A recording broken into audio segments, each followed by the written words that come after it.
Welcome back. This is the story about what if Naruto was wanted by female Orochimaru not Sasuke.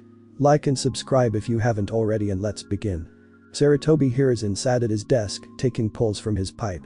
He was distressed by the information he was given. Both Jiraiya and Orochimaru had finally given him everything they'd known about the Akatsuki, and all the information provided lead to one conclusion. He wasn't the conclusion he wanted. This was supposed to be different. Hadn't he done this enough? Given enough? Lost enough? Was he really supposed to work himself up for this one more time? Was this a divine punishment for not faithfully living up to his ideals? For his past misdeeds? He was supposed to give the new generation something better. Maybe he still could. He tried to reason his way out of it, he tried to think of an alternative, but stopped. That is what had gotten him into this mess, always looking for the soft option when sometimes problems required more. But there was so much to do and he'd have to risk the ire of the daimyo, but it was necessary. 2 letters were sent, one to daimyo justifying his need to stay in the chair a little longer. The other, to Rasa. The support of Suna would be most helpful, but if he declined, Hiruzen would have to make do. The course was set, allowing this Akatsuki free rein to do whatever they wished would be foolish, especially as he bore some responsibility for its rise. Orochimaru savored every poisonous word as she relayed how his refusal to neutralize Danzo led to another enemy with a grudge against Konoha. But this wasn't the time for guilt. He'd given himself and therefore his forces 6 months to get where they needed to be. After that, they were going to war with Akatsuki and AIM. Even saying it, war, felt heavy. It was acknowledging you'd be sending some segment of your forces to their deaths, you had done so before the first order was given. But this organization with its unknown agenda, outside of collecting the Bijuu, was too dangerous to allow to move through the shadows. He'd have to get Tsunade training more medical ninja, he wouldn't ignore the worth of that advice again. He'd have Jiraiya shore up his spy network, especially now that he didn't have to split his focus between Oto and the Akatsuki. Hiruzen wanted every bit of information they could get. So many plans, so much preparation. His village had gotten soft, too comfortable with the peace they'd enjoyed. In many ways, the village reflected his own decline. A decline thrown into sharp relief when he considers Orochimaru. She's had him beat every step of the way. He's been outplayed so thoroughly, it was over before he realized a game was afoot. But this last order, this is what she truly wanted. She put him in a corner and he had only one viable option. Jiraiya could train him eventually, but she was right, their skills didn't complement each other outside of a shared interest in Fuinjutsu. He hoped he wasn't damning a boy he saw as a grandson and one that used to see him as a surrogate grandfather. He hoped that not even Orochimaru's taint would be enough to darken his soul, but this was necessary and Shinobi endured, so Naruto would have to endure this. Request for apprenticeship by Orochimaru of the Sannin, named apprentice Naruto Uzumaki approved by Sarutobi Hiruzen, Sandaime Hokage. He wasn't in any extreme pain. Some discomfort but he could manage that. A part of him hated he wound up back here, once again taken down in 2 strikes by a vastly superior opponent, but he was alive and had not been impaled or shaven. He even has another legendary sword. So, all in all, a banner day for one Naruto Uzumaki. He's done a shinobi's work and deserves a shinobi's rest. The unwanted, uninvited and inconsiderate guest in his room doesn't share this opinion, he doesn't share it at all. How did you do it? I need to know. I heard you the first time, Uchiha-san. I'm sorry my convalescence has delayed my response time to your queries. How I did it is simple, neither he nor his partner took me the least bit seriously, and I was able to delay them long enough for the freaking Sannin to arrive. So, I guess the real answer is the same one you got from the start. Why would he care about you? What's so special about you? I'm sure the no offense part of that is implied. And in response, it doesn't matter. I don't have anything more to say on the matter, so if you would please leave my room, I'd appreciate it. Sasuke realized he was being a pest, the Redeed wasn't in the hospital for fun. He could have come back another time or went to someone else, but his need for revenge fueled the small bit of jealousy he felt for the Uzumaki. Itachi had told him he wasn't worth killing, but this kid, same age as him is. Why, what made him worthy? In a moment of pique and childishness Sasuke did something that was beneath him and even he'd admit was jerkish. He grabbed Naruto by what should be the collar of his shirt as he was still wearing his face mask and demanded Naruto answer his unasked questions. The villagers never beat Naruto. Never chased in, there were no mobs to duck on his birthday. As such, he developed a sense that even they thought physical violence was a bridge too far. That wasn't the case, it's just that attempts of physical violence resulted in immediate execution, and that was one of the few things Hiruzen was intractable on. Because of this, Naruto developed a rule, more subconscious than anything. If they never touched him, never vandalized his stuff, he'd just ignore them. He might dislike them, but he would ignore them. But no one puts their hands on him without response. He would meet violence with violence and not apologize for it. He didn't even bother to make Sasuke release his shirt, it wouldn't matter, and three hand signs performed faster than an eye blink. He demonstrated why as his once languid hair were now crimson spikes long enough to impale the wall adjacent from his bed. However, there was no Uchiha stuck to the wall. Naruto-kun, that was a tad strong, wasn't it? Kakashi said, holding his wide-eyed student, quickly coming to terms with how close to death he'd been. He wanted to glare at the redeed, but the look in the Uzumaki's eyes dared him to. He shouldn't have put his hands on me. Naruto said, ending his jutsu and his hair returning to its natural state. He should not have, but surely the penalty for such an offense isn't death. Just break a leg next time. Kakashi replied with an eye smile, and Naruto nodded. Sasuke grew concerned as he wasn't sure if either party was joking or not. What the hell happened in here? Oh, please no yelling, Tsunade Obachan. Then tell me why there are two holes in the wall that weren't there when I left. Sasuke and Naruto had a bit of a misunderstand, Tsunade-sama. I take full responsibility and will be disciplining my student for his outbursts. Kakashi said, pulling Sasuke away. He didn't want to be around an angry Tsunade. As the members of Team 7 departed, Tsunade ran a quick diagnostic over Naruto and was satisfied with his recovery, but wouldn't let him leave. She was amazed when he didn't complain, just asked if there was a soft light available so he could read, which she had the support staff provide, and left him to his devices. He was on his knees gasping for air. His training session hadn't gone well. His timing was off. His balance was shot. He used to move with grace, now he plods. He has to fight his instincts, them telling him to use a hand that is no longer there. The phantom pains are still there, and in his dreams he remembers the sensation. It haunts him, be he conscious or not. In moments so much had been taken from him. Word had come that the daimyo ordered the end of the cage bird seal. The branch family was going to be free and had the option to form their own clan in restitution to the generations of oppression. Neji should be happy, but he can't stop himself from thinking their freedom was bought with his arm, and he doesn't know if it was worth the price. He's free, but he is also less. He once was a servant, but he was strong, capable. More than capable, prodigious. His potential limitless, so he imagined, but now he's broken. So while his fellow branch members cheer and the main family speak empty words about relocation, Neji trains. He trains and trains and trains. And she watches. He can feel her eyes on him. Every moment, every twitch. Nothing escapes her gaze, her eyes sharper than most give her credit for. He hates her eyes that presume to watch him in such close detail. Picking apart his every flaw, laying him completely bare to her judgment. How dare someone weak possess such eyes? Eyes that looked through him when he informed her of her fate. Eyes that deem him lesser. Eyes of the entitled, of the blessed, the chosen that can't bear the burden of luxury. Minimal expectation and she falters, always seeking to break from tradition when tradition keeps the Hyuga strong. She's a failure. And he hates her. He'd have his father if not for her. His father would be free if not for her. She takes and takes and takes from him. Her lack of talent as great as his genius, the two in inverse. Both cannot rise, what harms one benefits the other. She was strengthened by his injury. Was the Uzumaki her agent? Sent to avenge her loss because she was too weak to do it herself. It must be, why else would he be so brutal to a complete stranger? She set this in motion. She watches him now to see her master work, to see the fruits of her labor, his struggle. That bitch. Stop watching me. His breathing has become even more ragged. He can't take it anymore. Even injured you are still quite the genius, Nai-san. She said evenly. What does that mean? Are you mocking me? Why would I mock you? We are family. The end of the seal does not make us family. You and I can never be family. So enjoy your momentary victory because it won't last.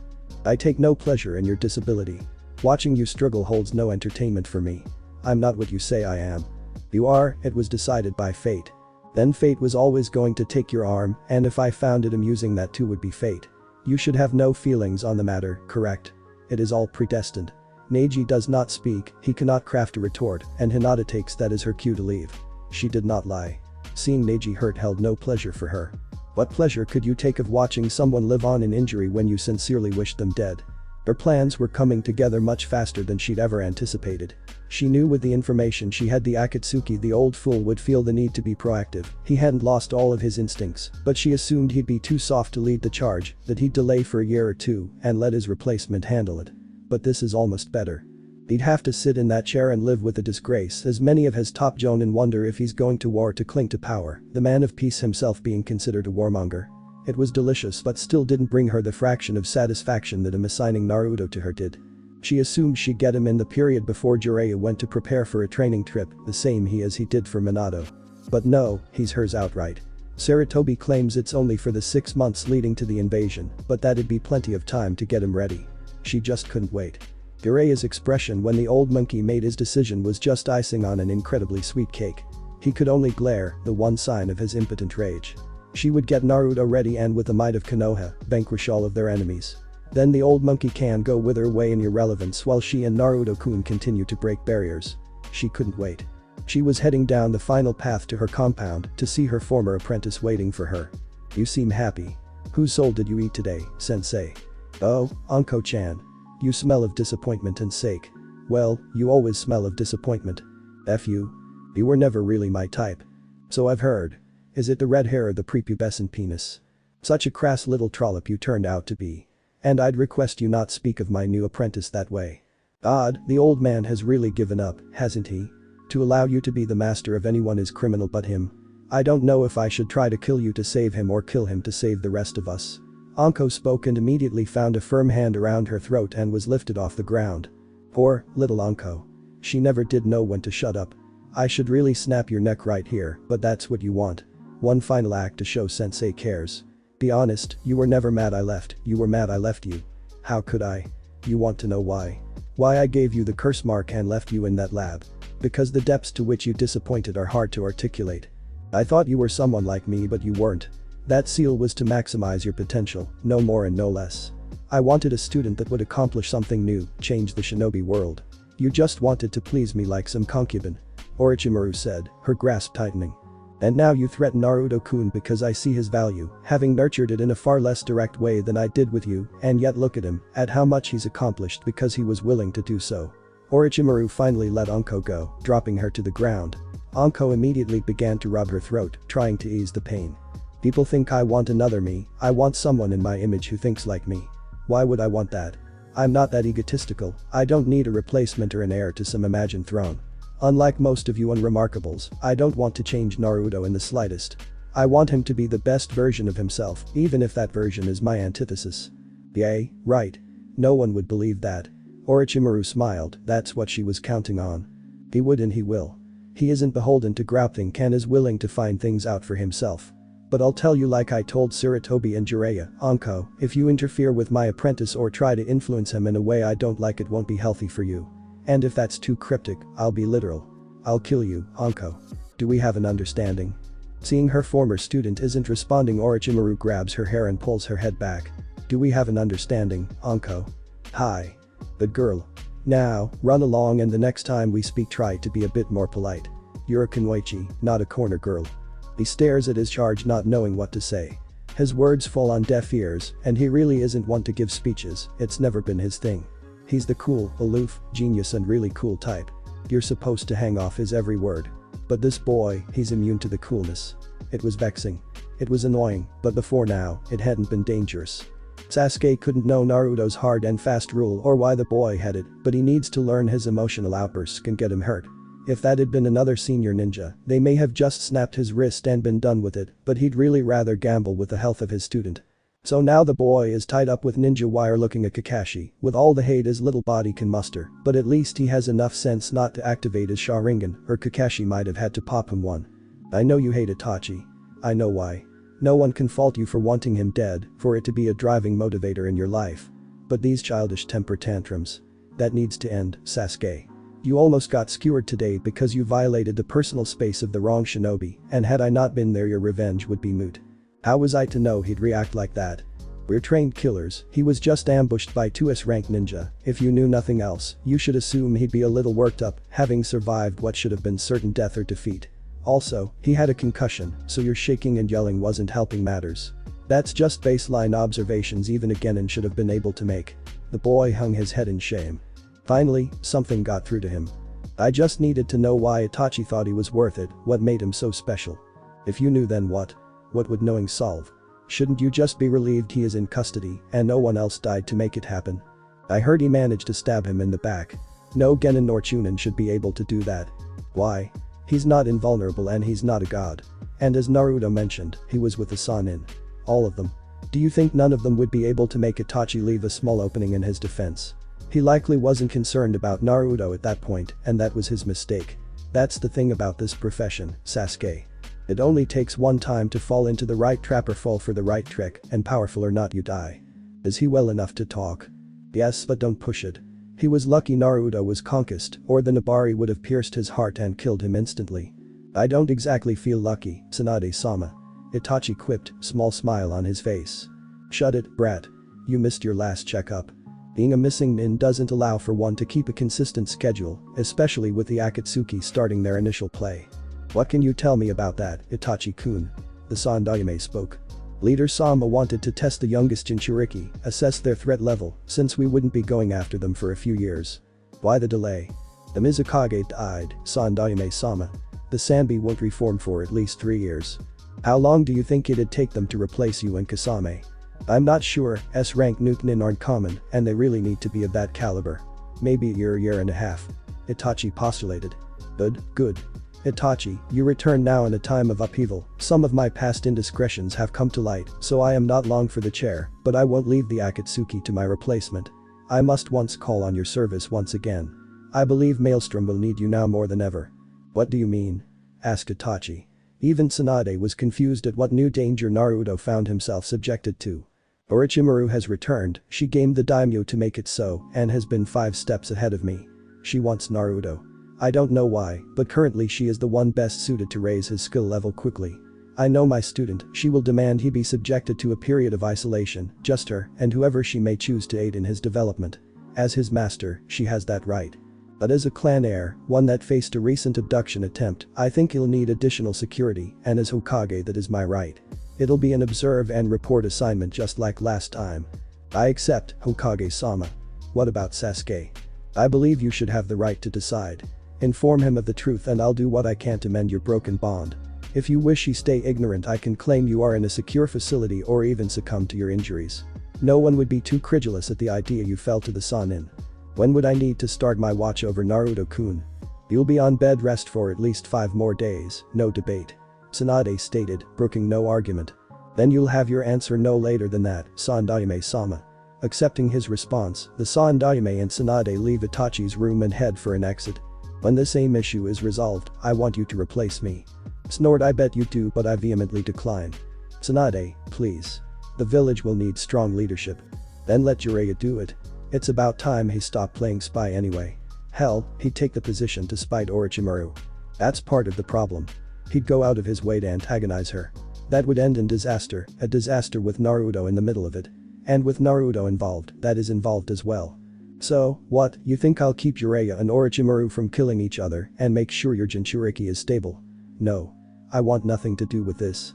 Also, why would Naruto be in the middle? He doesn't seem aware Jiraiya is his godfather. At this point, Jiraiya is just his father's sensei that half-assed his Chunin finals training. She has something planned for Naruto, and Jiraiya won't sit idly by and allow it to happen. And I will.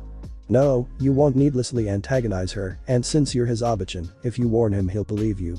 No, he'll take it under consideration and look for proof.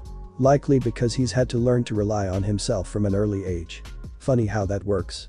I can't have that fight again, Tsunade. You're the best choice. And maybe with you in the chair this village can get back something it's lost under my leadership. You may even inspire Naruto to want to be Hokage again. Sarutobi said, causing Tsunade to glare at him.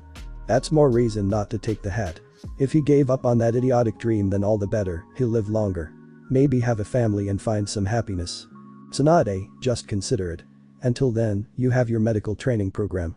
Get as many medics trained up as you can and start back seriously training yourself. The FFT, take your own advice, old man. You'll get your damn medics 3 decades late. As far as that other thing, don't bank on me accepting. It's enough I'm here and having to deal with this bullshit again. The next day found Team Kurenai in the Sandaime's office. The ceremony was brief, and all were informed that Shikamaru and Shino would become Chunin, making Team Kurenai the first team to promote to Chunin during their first exam since the Sannin. Both boys accepted the vests and new promotion. Both Kurenai and Naruto were happy that the entire team was allowed to succeed together. Hiruzen gave them their moment of merriment before he continued. While this is good news, this also signifies a change. Well, you are allowed to stay together as a team and I'd suggest you do. Naruto will officially be entering into an apprenticeship. Hiruzen said and saw the surprise on all of their faces. I'm sure Naruto informed you of who attacked him, yes. Seeing them all nod, he continues, we have received a great deal of information about this organization and where they are located. This is an A-class secret, I'm only telling you because of your connection to Naruto. In 6 months' time we will be invading AIM with the intention of ending the Akatsuki threat. That is why Naruto will be entering into an apprenticeship. Hokage-sama, if he is a target, shouldn't he be left out of the invasion? Kurenai asked, clearly worried about her student. If Naruto were some low-level chunin, yes. But he isn't and his combat prowess will be needed. As he is now I'd allow him to go, but after our ramp up I'm more than confident he'll be prepared. I've already spoken with your fathers and they have agreed to increase your training as well. You will still take missions, but they'll be primarily combat-oriented, so you have field experience to go with your new skills. This won't be easy nor will it be pleasant, but striking the Akatsuki down, while we have the element of surprise, is the best choice available. Seeing the boys nod in understanding, he continued. Naruto, your training with Orochimaru begins in a week. She's requested you not take missions and solely focus on her training during that time. She'll collect you from your apartment on the day you start. You will have your nights free so don't lose connection with your team. If you have no questions, you are all dismissed. The team departed, the newly promoted Chunin heading off to their training grounds, but Kurenai had somewhere else to go. She could no longer ignore Anko's words as paranoia, she knew Naruto and the Sandaime had a strained relationship, but she assumed if Orochimaru did intend him harm, the Hokage could protect him. But he assigned her student to the Viper herself. Even as a Jonin, there are things she is not aware of, and things the Hokage clearly had no intention of telling her. That only made her concern grow more. It didn't help she briefly ran into the Sannin while visiting Naruto. Kurenai was a Jonin, a new Jonin, but one all the same, and even she was slightly cowed by the passive presence of Orochimaru. The woman exuded supreme confidence, as if she always had things in hand and you were always just a toy for her to play with. It was unnerving, and Naruto was going to be subjected to that for at least 6 months. If she could barely stand to be near an alleged ally, how would she be able to protect Naruto from the people targeting him? As she currently was, she couldn't. She needed to better herself, just as her students would be doing. She needed to expand her skillset, shore up any weaknesses and get creative with what she was good at. She had a lot of work to do but knew there was a generalist, someone who was quite good at everything without being outwardly fantastic at any one thing in particular. She arrived at her destination promptly, knocking on the door more frantically than she intended. Soon, the door was opened and she was greeted by the resident. Asuma, I need your help. He walks with a confident stride and stern visage. It doesn't not reflect his true feelings, but as a Hyuga it is what is expected of him. Expectations, perceptions matter. He wishes his eldest daughter would understand that. He wishes a lot about her, mostly that she didn't hate him and her clan. He can see it, anyone who would bother to pay attention to Hinata could, but most do not take the time. He does. He knows this is his fault, the coldness and lack of affection he subjected her to, soon after her mother passed, and she was almost kidnapped. It didn't break her, but she grew quiet and distant. She tolerates him, Hanabi and everyone else, and if it didn't end up with a cage bird seal, she'd likely just leave the clan to be free of them. Yes, the Byakugan sees all, and he sees her desire to be rid of them, her clan is little more than weight she cannot cast off. He does not know how to reach her, her eyes burn with absolute hatred for him, and any attempt to mend what is broken between them is rebuffed. He was weak. A weak man that hid behind tradition and a facade to mask his overwhelming grief. He should have ended the separation between branches. He could have freed his brother, but he wanted to be a perfect leader of the Hyuga, to do what is expected of him. To appear strong but to bow before the forces of habit. It was a paradox. In many ways, Hinata is stronger than him. She actively bristles against tradition and chooses to fight it regardless of her detractors. He should have encouraged it more instead of favoring Hanabi, but it was easier with Hanabi. Hanabi's eyes didn't look through him, deeming him unworthy. They didn't silently ask why he was alive when clearly the superior parent and brother both died, leaving this empty shell of a man. Just like he saw Hinata, Hinata saw him and wordlessly let him know she found him wanting at best, his continued existence offensive at worst. She was lost to him as she had no desire to reconcile, and no amount of apologizing, which he's never done, could fix it. He'd convinced himself of that so this doctrine of tolerance would continue. The permafrost between parent and child and all because he'd rather look strong than be strong. But it wasn't his daughter that brought him here, but his nephew, the one person he may have wronged even more than Hinata. The boy had lost himself since the Chunin finals, not even removing the seal that damned him has been enough to lift his spirits. When he thought himself a slave and had little, Neji had his talent and the regard it earned him. But now, he believes it is all gone and has begun to spin tales of Hinata setting this up. She doesn't deny it, only throwing his belief of fate in his face. He can answer back, but it only increases his rage and depression. An invasion is coming. The Sandaime informed all Jonin of this and told them they need to be increasing their training and the training of anyone under their command. The Ashi believed if Neji could participate in this invasion, if he could distinguish himself, he'd earn back what he'd lost. But he'd need to fix his arm to do so. He could go to Suna, but previous experience has shown their prosthetics and the gentle fists don't mix. Instead he opted to come here to make a deal with the devil herself. He was surprised when he arrived at the manor to be greeted by the Uzumaki. The boy managed to use the proper honorific when greeting him, but Hiashi could tell it felt like ash in his mouth. Well, nothing but potential now, the boy would be powerful one day, and that may be a relationship he needs to repair. Just another example of when being a joyless hardass has done more harm than good. The Uzumaki escorted Hiashi to an office and excused himself. Orochimaru arrived moments later, looking incredibly pleased with herself. "What can I do for you today, Hiashi?" "My nephew, he needs a replacement for his missing arm, and I'm hoping you can help."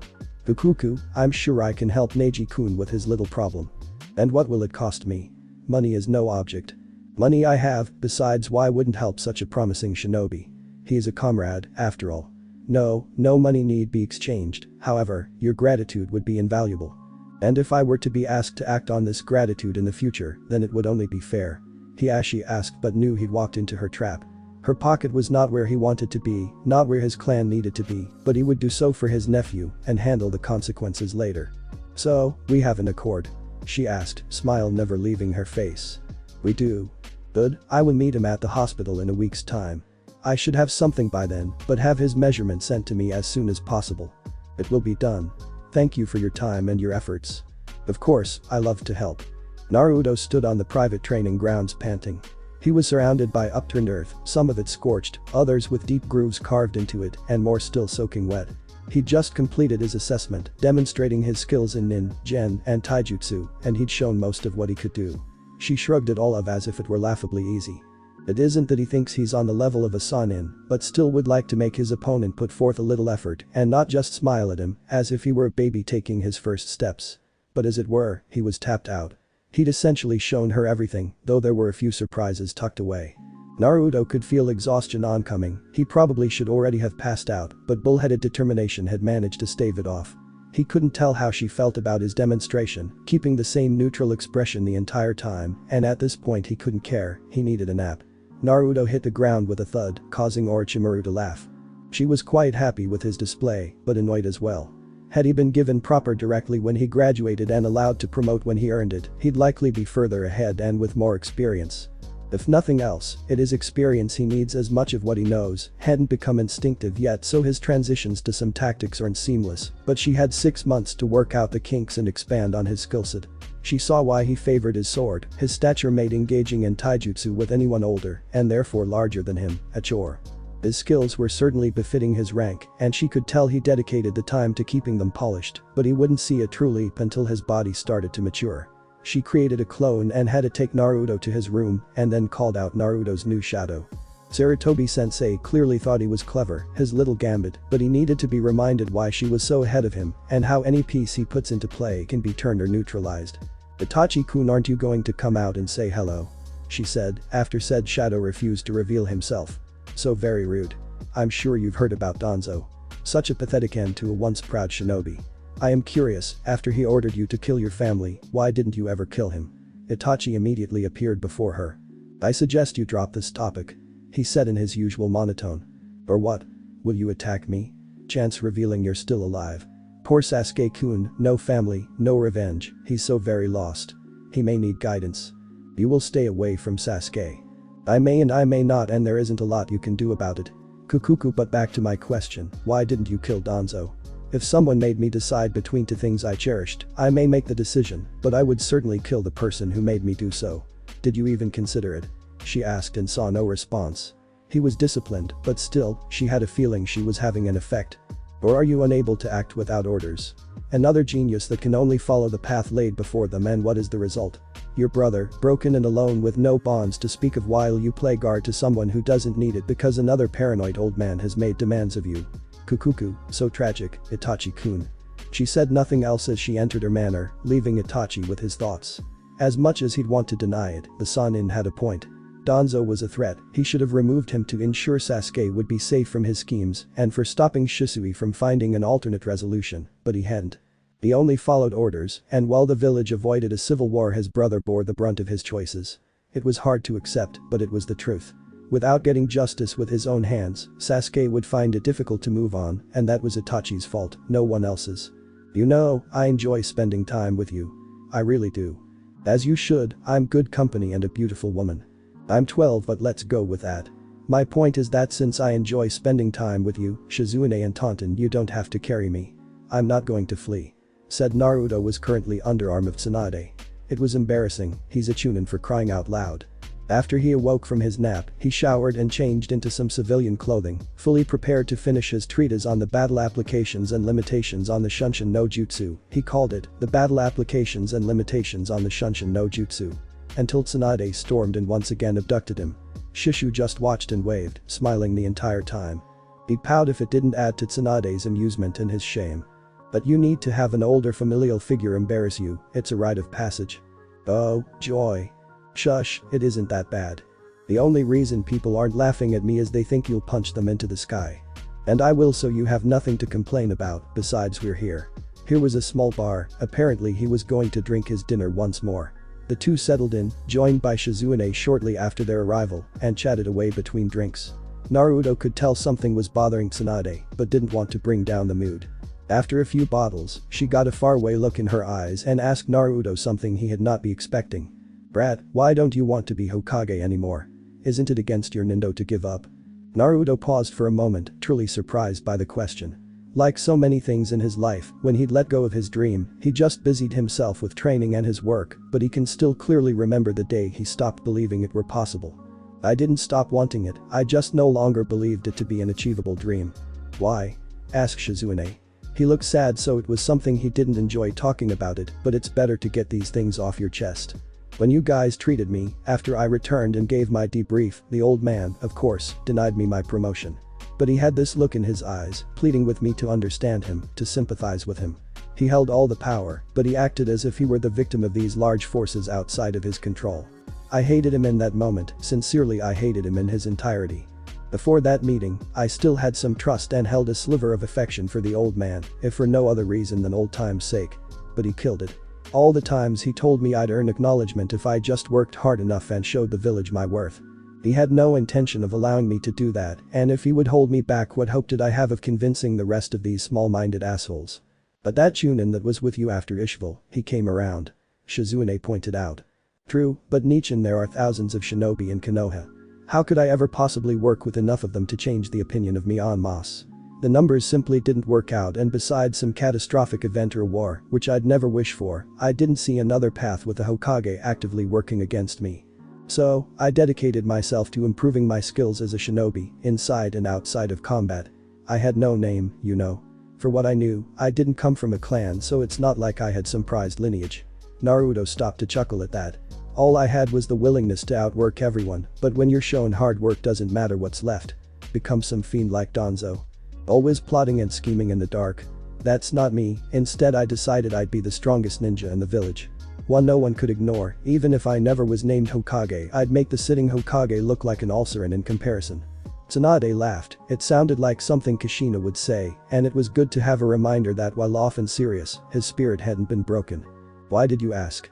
Sensei told me you used to want to be Hokage, I was just curious. You know, I've lost a lot of people to that dream. So many I came to despise the position. Irrational. Probably, but I just did. The selfish part of me was relieved when he said you'd given up, I wouldn't have to lose you as well, but if being Hokage is what you truly want, you shouldn't let Sensei be the reason you no longer believe it possible. He won't be Hokage forever, and of all the people he's considered, none would intentionally hold you back. I guess. I just haven't thought about it in a while. Think about it, or don't. Ultimately, it's up to you, but don't let that old bastard be the reason you don't try. Don't give him that power. I'll consider it. The mood lightened after that, and the trio continued to enjoy the night. Unbeknownst to them, Jiraiya had returned to the village. When Sarutobi-sense informed him Naruto would be apprenticed under Orochimaru, he was furious at Hiruzen giving Naruto to Orochimaru for any period of time. He left to collect himself but returned, hoping he could convince his sensei this was a terrible idea. Hiruzen tried to get Jiraiya to accept this, as it was the best option for the time being. No argument could appease the Sannin as he feared what her influence would do to his godson. Jiraiya stormed out of Hiruzen's office in desperate need of a drink. He just so happened to pick the same establishment our trio were occupying. He immediately approached them, happy at the chance to spend time with Tsunade and Naruto, and it was in that order. "Hey, what are you three doing here?" he asked. "We were enjoying ourselves, what are you doing here?" "I just left Sensei's and decided I could use a nightcap." "Naruto, I need to warn you. Don't bother. The Sandaime already has, everyone treats her like she's going to eat their children. Maybe she's earned that, maybe not, but she's been good to me, minus the stabbing." He said the last part quietly. "You don't know her like I do, we were on a team together for years. You need to listen to me, Naruto. I only have your best interests in mind. That's cool or whatever, but I'll be fine. I prefer to judge people for myself, and if something feels wrong I'll handle it." "You can't handle it. This isn't some second-rate Kiri swordsman, Naruto. Orochimaru has been at this longer than you've been alive. She could have plans within plots, and you'd never know until it was too late. She's twisted, she always has been. Just come on the road with me. I trained your father, I certainly can train you." He ignored Tsunade's scoff and waited for Naruto's reply. "I don't fight like my father, from what little I know, I'm nothing like him. I just don't think you're the best sensei for me. It really isn't anything personal." "Not personal? You'd rather be taught by that sick monster than your own godfather, and it's not personal." "You're my godfather?" Naruto said in genuine surprise and was wondering why his mom hadn't said anything. "Yes, and I'm sorry I hadn't been there for you. I won't make excuses, but give me a chance to make this right. We can go on the road and I can show you more than the snake ever could," Jiraiya said, his old feelings of jealousy flaring up. "The old man isn't pulling me off my team, I can't continue to take missions with him if I left, and he said it's important I do that." "We can take missions, Naruto. But I wouldn't be with my team. I need to stay in sync with my team, so I have to stay here. Also, the old man already decided and I agreed to it. I don't go back on my word. This time you do. You have no idea the amount of danger you are in, and I can't fathom why Sarutobi-sensei is allowing this. Granted, he was always too soft on his favorite student, literally letting her get away with murder, but this is too far. Just pack your things, we leave in the morning." "He already said he isn't leaving, Jiraiya." "And that's stupid. I'm not going to let him be used by her. You two seem to forget what she's really like, a heartless traitor that cares for no one because she can't. She's a high-functioning sociopath and the evilest bitch to ever grace the elemental nations." Tsunade didn't know why Jiraiya's words were having an effect on her. She's listened to this insipid rant enough to just ignore it, but this time she can't. He needs to be made aware of some things, and maybe he'll finally shut up. "Naruto, you mind if I tell you a story? It isn't long." "We don't have time for this, Tsunade. You intruded on us, Jiraiya, and I didn't ask you, now shut up," she said with an edge to her voice that didn't go unnoticed. "Sure," Naruto answered. "There once was a little girl. She lost her parents early in life, and it left a lasting scar. She also didn't think like everyone else, morality and social norms around deviance didn't make sense to her. But she was also a genius, so much in fact she attracted the attention of the Hokage to be on his genin cell, along with the princess of the village and the town jester. Now, the Hokage was considered a great and powerful man who was also incredibly wise. He came to believe in his own wisdom as well, so when he started favoring the genius with more of his attention than the other teammates, he was able to justify it to himself, but it was simply that her skills and interests most mirrored his own. The village princess recognized how unfair this was, but, at that time, still had family that could supplement her training. The town jester, however, became angry and resentful. He didn't want to be known as a fool any longer and hated being in the shadow of the genius and the princess. However, as is often the case, when little boys become angry at powerful men, the boys lash out at weaker targets instead of challenging the powerful man. The jester started to mock the looks of the genius. Anytime he felt insecure he'd levy an insult.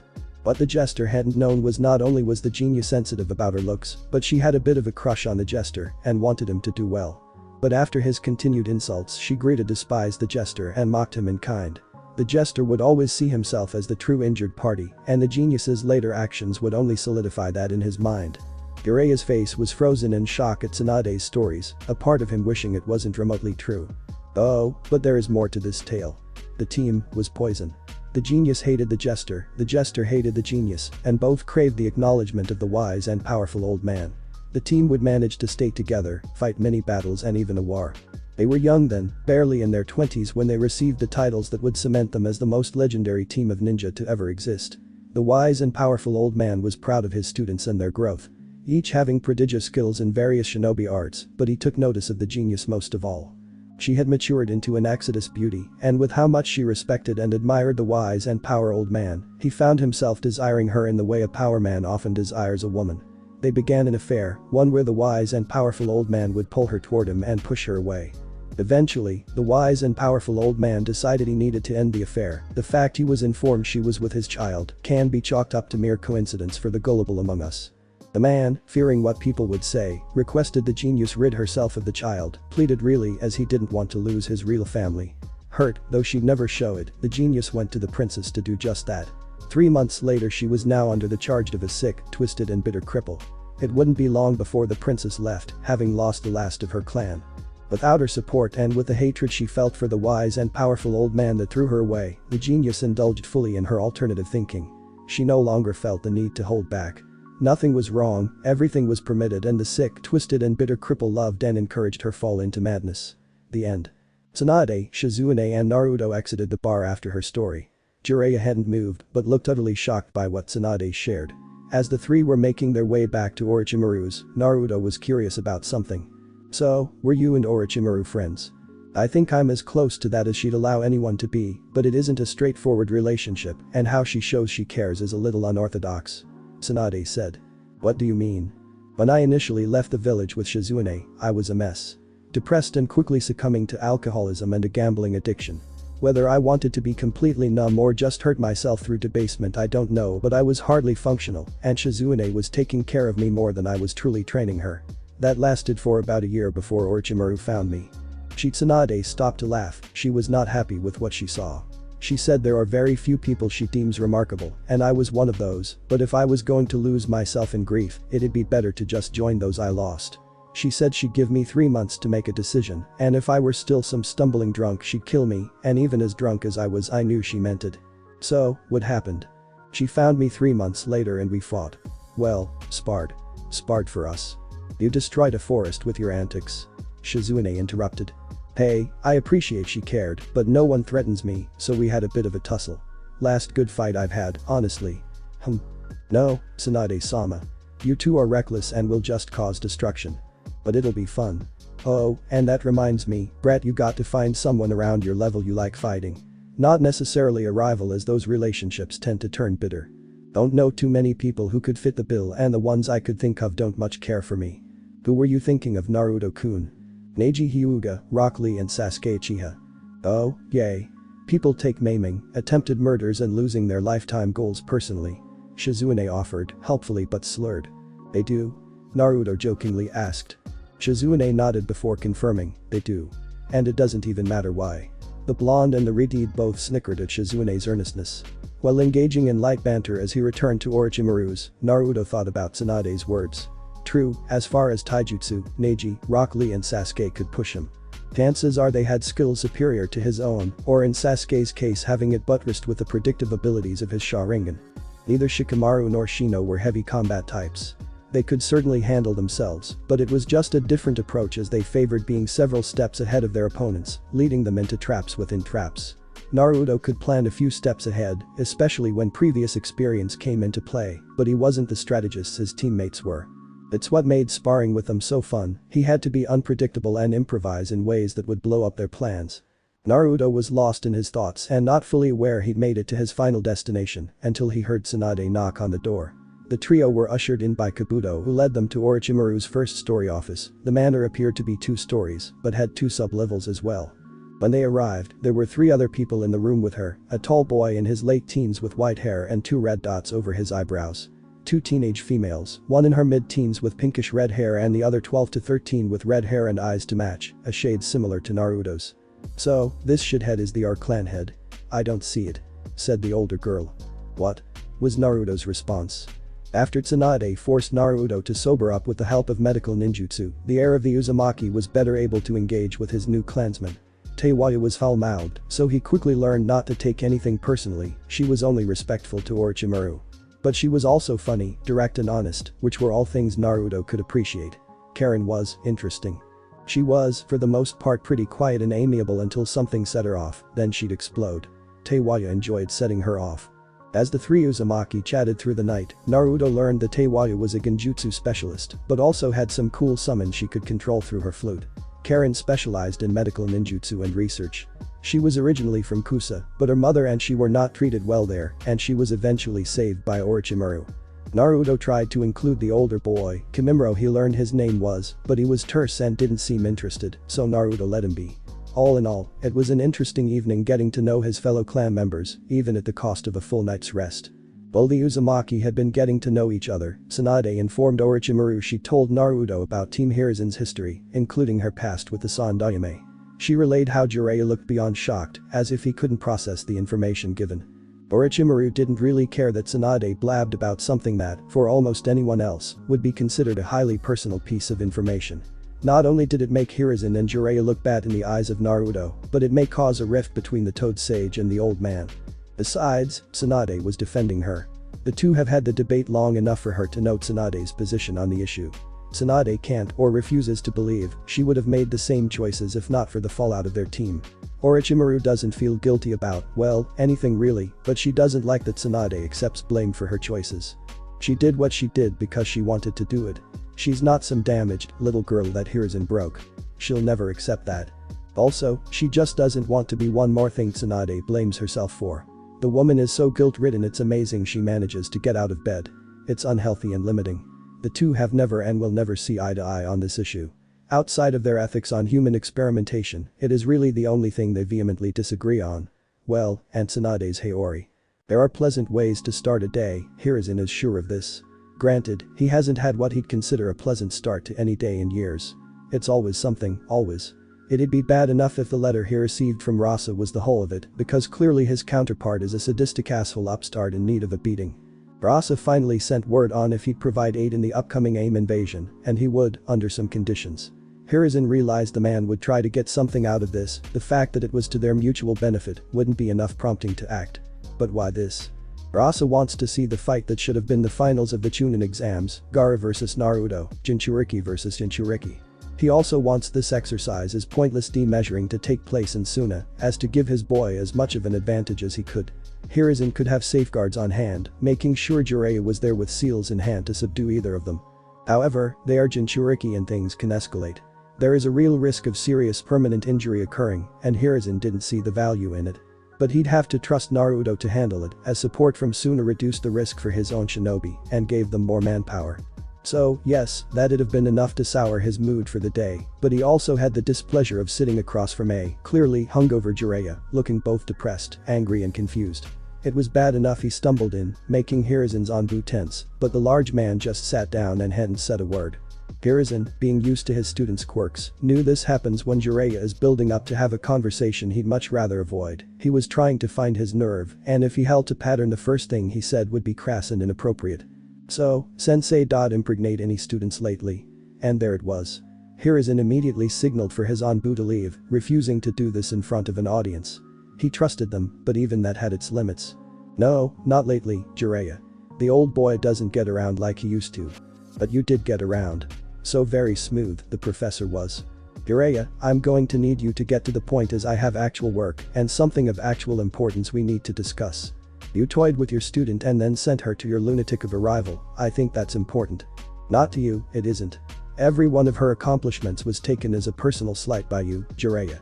Blame me if you must, in my alleged favoritism, but you burned the bridge between you two, so you'll forgive me if I find this to be a bit hypocritical, especially from a super pervert. Alleged favoritism? Even now you deny it. No, I'm just tired of having to confront it. I'm not perfect, far from it. I've been a professional killer longer than you've been alive. I mess up, I think too highly of myself. I'm flawed, Jiraiya. So, yes, when I had someone that looked upon me with admiration and desire I savored it. I indulged in it because it was new and simpler. Bawako and I were having problems. The demands of being Hokage leaves little time to be a quality husband and father, but the excuse had worn thin. She wanted more time, the children did as well. Orochimaru just wanted me. Until you had your fill and threw her away. Yes. I didn't know Danzo was as twisted as he'd become, but for the sake of my marriage and to manage my own guilt I needed some distance, so I reassigned her and limited contact. And before you go on, yes, I've often wondered if how I handled things led her to do what she did. It was one of the reasons I couldn't kill her and let her flee. I often wonder which I regret more, crossing that line with her, how what I did with Naruto, but I can't go back, only forward. I know, sensei. I'm not sure why I'm here. I guess after Tsunade told me, I've just been thinking about how things could have been different. If I hadn't been so jealous and the like. Maybe she would have stayed on the straight and narrow. Maybe, Jiraiya. This is a question I've often had to ask myself as well. So, does this change things for you? No. Regardless of the why, what she's done is unconscionable, and I want her away from Naruto as soon as possible, but it does add some context. Not enough to excuse her behavior, but I feel I might understand her a little better. He said with a shrug. Now, what's this business you need to tell me? Rasa wants Naruto to fight Gaara, it's his condition to support us against the Akatsuki. I'm not ashamed to admit I wanted to see the fight. Were you disappointed when Naruto forfeited at the Chunin exams? No, it was the right call, but Gaara had the best chance to push Naruto. You weren't exactly forthcoming with his skills, so I know very little of what he can do. He was to be your apprentice, you were supposed to find out. Hiruzen said crossly, which Jiraiya waved off, dismissively. I was under the impression I was to babysit and play bodyguard. If I seriously trained the kid, he'd run through the finals, which he did anyway. I never told you not to seriously train him. The Sandaime shot back. He henned. No, you just said you had concerns about his maturity and didn't think he was quite ready to advance, and just so you know, I've been distracted with Orochimaru and the Akatsuki, but we will be having that conversation soon, old man. So you teach him the Rasengan? The Sandaime asked, deciding not to acknowledge the latter statement. I didn't know the kid would get it in a month. Neither Kakashi nor I managed it that fast. That must have stung. Hiruzen said with a smile. Like a bitch and a half. At least his father was an adult before he started showing me up, Jiraiya said, sulking the entire time. Of course, you'll go there with him in case things get out of hand. Of course. The clang of blunted tanto meeting each other rang throughout the private training ground.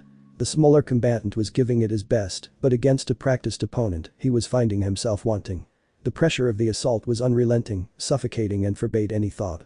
He could only react and react and react, never open to taking the initiative. It was frustrating. Infuriating. It was. Troublesome. Shikamaru said, as he rolled out of the way of the blade aimed at his neck, only to receive a kick to the ribs for his effort. He was in a simple outfit of black shirt and black pants, his Chunin jacket long since discarded. The kick made him realize what a mistake that was. He continued his roll until he got back to his feet to see his opponent already on him. It was with the barest of margins he was able to block. What the rookie Chunin had not been prepared for was for his attacker's free hand to grab the wrist of the hand holding his tanto and slip into his guard. Before he could make sense of her movements, he was elbowed in the face, causing him to drop his weapon. Next, he felt his arm wrenched behind and above him, causing him to bend over as she kept his arm perfectly straight. He was not given time to dwell on the pain in his shoulder as a fist to the face dropped him to the ground. Troublesome. He said, rolling to his back. Getting your ass kicked generally is, sweetie. Yoshino said. Shikamaru had no response for this. He wanted to complain, but he constantly reminded himself that he asked for this. He recalls how powerless he felt in the forest of death, how Naruto did his best to ensure their safety, and then willingly marched toward his doom. Shikamaru hated that feeling, his intellect was rendered a non-factor, irrelevant. Nothing he could think of would have helped in the slightest, that was the gap between Orochimaru and them, so he watched as his teammate crossed swords with someone he had no hope of defeating, only to get stabbed in the end. Now, with what is coming, he knows he has to be more than he is. It isn't enough to be able to plan things 20 steps ahead against people that can blow up your strategies with overwhelming power and skill. He could have been forced to watch a teammate die and been no more useful than a blunted kunai. He resolved to never let that be the case again. You know what your problem is? Yoshino asked. She was shocked when her son requested she help him train, as she knew his father was handling his development in clan techniques, but she was happy he seemed to be taking things more seriously. Seeing he wasn't going to answer, she continued. It's taking you too long to get where you need to be. You keep thinking you can warm up in a fight or flip a switch to get serious when you really need to. That might work as a genin, with a jonin leading you and a jinchuriki at your back. Not as a chunin, and certainly not in war. You aren't going to get breaks to craft your next plan. You'll have to constantly be moving, fighting, defending while creating your intricate strategies. It's a drag, but you're right. I'll have to think more like that troublesome redeed. What do you mean? Asked Yoshino. He's good at coming up with tactics on the fly. Not surprising, his parents were like that as well. You knew his parents? Yes, but not well. His mother was teased a lot as a kid and kept her social circle small because of it, so not a lot of us could say we knew her well, and his father was extremely kind, but also very private. Who was his father and does Naruto know? I can't tell you, and yes, he does. Troublesome. At the Aburum compound, Shino was being watched by his father. The two stood in silence, the son continually stabbing his sei into the wood dummy and his father content to watch for flaws in his form. Shino started working on these for the Chunin exam finals, but his match with the puppeteer didn't lend itself to close quarters combat. He, too, lamented his inability to aid Naruto against the once traitor. A hive functions best when all can contribute to the embitterment of the whole, but he was unable to do so. It left him with a feeling of shame. His parents tried to tell him his feelings, while understandable, were illogical. He stood no chance of defeating the once traitor and could have done very little to alter the outcome. He'd acknowledged their words and the validity of their argument, but it did little to quell his emotions. Naruto is strong, the strongest of the three of them. Neither he nor Shikamaru would challenge that, but their teammate has never lorded it over them. He never discounts their contributions or tries to invoke his seniority in an attempt to diminish them. He has relied on them, their skills and talents, but when he needed them the most they were impotent. Useless is something he'd never felt before and something he wishes to avoid ever feeling again. So, he resolved to better himself, to diversify his skill set while sharpening himself. He would not be the weak link, he would not be a spectator. But progress is a slow process, so for now, he'd simply focus on handling the weapons in his hands with every ounce of precision he could muster. She sometimes forgot when Asuma was properly motivated he was a damn good shinobi, and somehow she'd managed to motivate him. They'd train and spar before he met his team for the day, and she hadn't been pushed like that in some time. She wouldn't say she'd gotten lazy, but she had gotten content, maintaining her skills instead of pushing. Jonin were the elite, but even among them there were levels. She needed to be a legitimately elite Jonin, her students needed her to be so. Especially Naruto.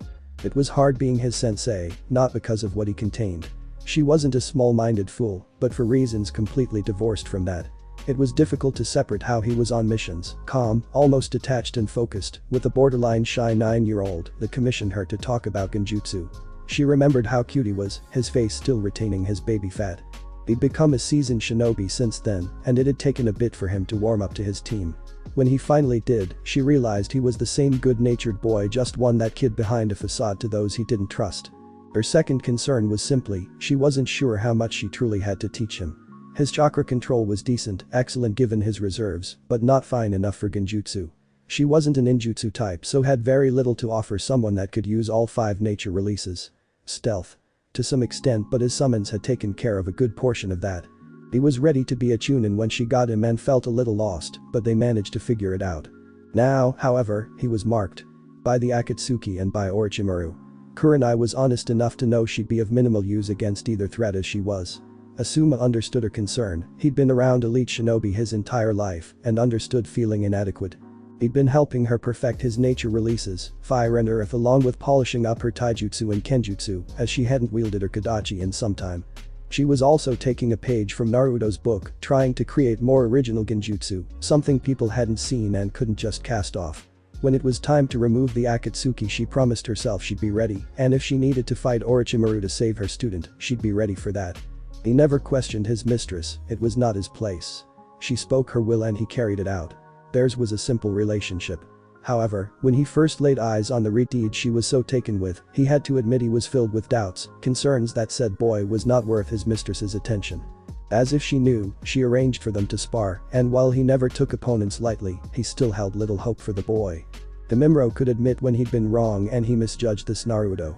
The spar started with taijutsu, and the smaller boy quickly learned not to kick someone with a dead bone pulse in the leg, though he recovered quickly. The exchanges were fast, both boys using agility, reaction time and spacing to deflect and slip their blows. The Mimro initially disregarded the other boy's tactic of kicking him in the calf instead of the outside of the leg that typical leg kicks targeted. That is, until he started to slow down and wasn't able to put as much pressure on his legs. The boy had been wearing him down, the accumulated damage had taken its toll, but even still, Kimimaro had gotten the better of their fight. Naruto was worse off, a bloody lip is all that remained of the visible damage as his bruises healed swiftly, but he was breathing heavily. Kimimaro admitted to himself that Naruto was a tank, taking hits some of the Sound 5 couldn't endure and keep going. A small part of him was having fun, curious what an all-out fight between the two would look like.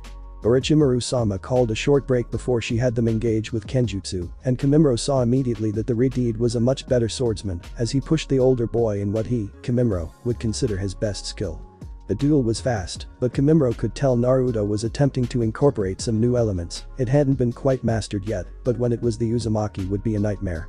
His speed and power were excellent, but his nascent ability to transition from a downward slash to a thrust to a horizontal slash, with just a change in his grip and wrist movement, was impressive. Once mastered, he'd flow through defenses as he'd either be too fast or too hard to predict for most to stop his offense.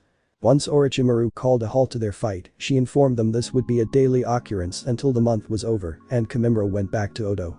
Both boys acknowledged her words, and Kimimaro was dismissed for the day, choosing to shower, change and then explore the village for a bit. While Naruto impressed him, he doubted most of the rest of this trash would. The village was too open for him, the general mood didn't seem befitting of a shinobi village. Civilians all about, concerned about very little and generally in the way, as far as he was concerned. Kimimaro wasn't used to this kind of atmosphere. Odo only had people who were of use to his Orochimaru-sama, and before that he spent his time in a cell, like an animal. He had to stop himself from thinking about his time with his clan, it always angered him, and anger would do him no good. They were all dead so it didn't matter. As he traversed the village he started to notice a shadow tailing him. Deciding against playing coy, he called it out to see a panther cub emerge and trot up to him. "Hi. Why are you following me?" Ani-chan said you might want some company since you didn't know anyone and Konoha residents can be jerks. "The trash of this village does not concern me," he said before turning around and continuing his walk and noticed the cub walked right alongside him. "You can return to your summoner." "I'm good," she said, not taking the hint. Kimimaro relented, figuring she'd be content to travel in silence. Nah. He was wrong. "Yes. What do you do for fun?" "Fun? I'm a warrior, I don't concern myself with fun." "That's stupid," the cub said. "That is not stupid, it is dedication. Ani-chan is dedicated and he still has fun. He plays ninja with some village kids and myself. The Uzumaki is not without skill, but he'd be better if he spent that time training.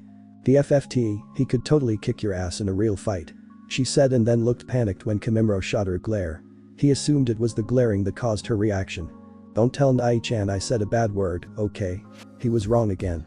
"I'll consider it," he said, causing the summons to relax. He was curious why she was so concerned with the Uzumaki finding out about her word choice, but decided it was of little concern. "We should get some lunch, I know the perfect place." "Fine," Kimimaro said and followed the cub to a small stand that served ramen. He learned the cub's name was Majila, and she apparently came to the stand a lot, enough to have a tab and be known by the chefs. Tucci and Ayam were some of the few people to treat Naruto decently, so he ate at the stand a lot, as a consequence Majila did as well. They didn't even hesitate to feed nor speak with her as if were an everyday occurrence. He paid little attention to the exchange until the expressive cub called him her Ani-chan's new friend. If he were one to do so, he would have snorted. He could respect the Uzumaki but friends. Yugo was his only friend, he didn't see the need in another. However, the ramen chef seemed excited and offered him a free bowl in thanks. Their gratitude mirrored Yugo's own, and Kimimaro was curious why it was of note that he'd be friends with, though he wasn't, the Redeed. Granted, he knew very little of the Uzumaki's life, he never considered asking, and assumed his mistress would give him all the information he needed. Now, he was curious. He offered to pay for the meal, but the chefs declined, saying Naruto leaves a balance in case Majila stops by, so it was covered. He decided to return, having seen enough of the village, and the small summons was right beside him. Letting his curiosity get the better of him, Kimimaro was forced to ask, why did those chefs find it noteworthy I'm friends with Naruto? The villagers weren't very nice to him, many still aren't. They treat him like he isn't there or, at the very least, like they wish he weren't. Almost no one wanted to befriend him, so he was alone a lot before he joined us Panthers. Then he was happy because he had friends. Interesting, Kimimaro thought, but said nothing else as the pair walked back to the manor. As Kimimaro was gone to explore the village, Orochimaru was continuing her training of her latest apprentice. She couldn't let go of the feeling he was hiding something significant from her, and without knowing the full extent of his abilities, she may be covering things he already knows, instead of advancing him with new knowledge. It was time she got a full picture of what he could do. Having her snakes bind him was just to help loosen his lips. You're holding back on me, Naruto-kun. Huh, he said intelligently. Granted, he was, but how did she know that? If I'm going to train you properly, I really need to know all you can do. Tai and Kenjutsu I know, and you'll be at a higher level by the time we attack the Akatsuki, but I know ninjutsu is your strongest skill, so what are you hiding? Just a few things, but they are my trump cards. Also, the old man's Anbu is always watching and I don't want him to know. Naruto said. Seemingly, she approved of the sentiment as she had her snakes release him. As she released him, the Anbu appeared before them. You have no reason to fear my reporting your skills to the Sandaime. My orders were to protect you, not monitor you, especially as your original techniques all fall under clan techniques until stated otherwise. The Anbu swiftly disappeared after that. See? Now, please, Naruto-kun, what have you been holding back? Well, first, I developed a yin release technique, but I only have one. It's an illusion. Please demonstrate it. She said and watched as he hesitated before following her orders. 4 hand seals later and she saw a flash of light and then her world turned black. The only source of color was a red moon and Naruto's red hair. However, his hair was longer, flowing down to the ground and had become black at its ends. It kept growing until the ends became panthers, all coming from her. It surprised her when she felt actual pain from the bites and it took a considerable flare to end the illusion. I call that my hunter's moon technique. Impressive. Similar to Tobirama's bringer of darkness. But that isn't all, is it? No. You should probably come by me, though. My control with this isn't where I'd like it to be. Orochimaru quirked an eyebrow but did as her student requested. He then promptly performed 8 hand seals and slammed his hand on the ground. She couldn't hear his vocalization but didn't have to wait long for the jutsu to emerge. 40 feet from them, she saw something amazing. Unbelievable, really. It rushed from the ground and spread to the sky. Even as far away as she was, she could feel the heat. She could only stare at her apprentice. He'd, seemingly, done the impossible. How? She asked and he bashfully scratched the back of his head. His natural affinities are wind and water, she knows that for a fact. Kabuto is the best at what he does. It's really just phases of matter. Once you understand that, the trick just becomes molding the chakra. No big deal, really. The 2 senior ninja bearing witness to this couldn't have disagreed more vehemently. Itachi now understood why Naruto wanted to keep the secret. Orochimaru was simply beyond pleased. It seems she has something to learn from her student. She, of course, wasted no time relaying how delighted she was. If you were older Naruto-kun, I'd have you right here and now until you begged for mercy twice. I've never begged for anything a day in my life. He retorted. Twice. She didn't seem to care. What do you call that, by the way? It's my lava style. Burning geyser. It was another team training session for Team 7 and the clear blue sky did not reflect the mood of the team. The Uchiha had changed recently. He'd lost his spark. It was obvious to every member of the team. His drive all but gone, everything he did was by rote, his body moving through the motions.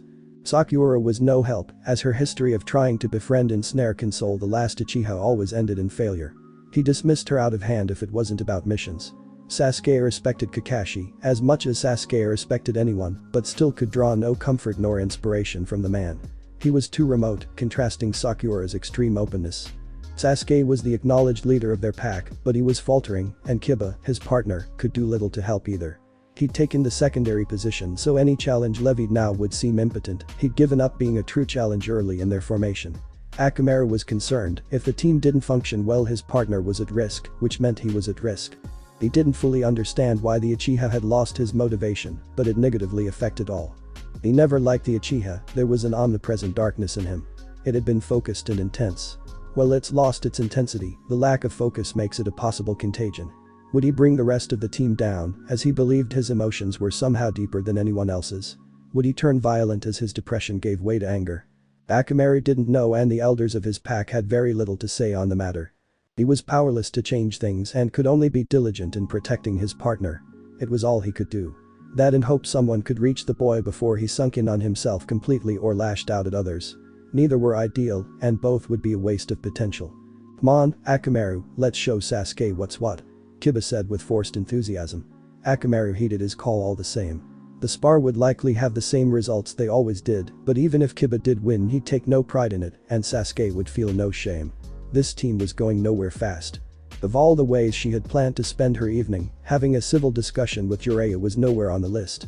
He claimed he'd come with important news concerning Naruto, so of course she prepared for another screed on how she was going to corrupt him and make him experiment on babies and kick puppies in her attempt to take over the world. She was in no mood, and Naruto was kind enough to make dinner for everyone, including his fellow Uzumaki, Kimimaro, Majila and Kabuto, and she'd rather not miss that as it smelled divine. Now the two sat in her parlor, each in a lather chair staring at the other. Make it quick. She said, neutrally. The Kazekage is hinging his support with the Akatsuki on Naruto fighting Gaara and Suna. Sensei has agreed and we leave at month's end. Maybe Sensei should tell Rasa he'll help or I'll kill him myself. Oh, yes, the Orochimaru school of diplomacy. When in doubt, hold a sword to someone's throat. Jiraiya said dismissively. What's wrong with holding a sword to someone's throat? A lot gets accomplished by holding a sword to someone's throat. Well, as fun as this is, let me inform the brat so we can come up with a plan. No. He'll be fine, Gaara holds no challenge for him currently. I wasn't asking. Orochimaru narrowed her eyes. You keep it this Jiraiya and you won't like the consequence. You think you can keep me from my godson? You overestimate yourself. Sensei managed it and you didn't even put up a fight.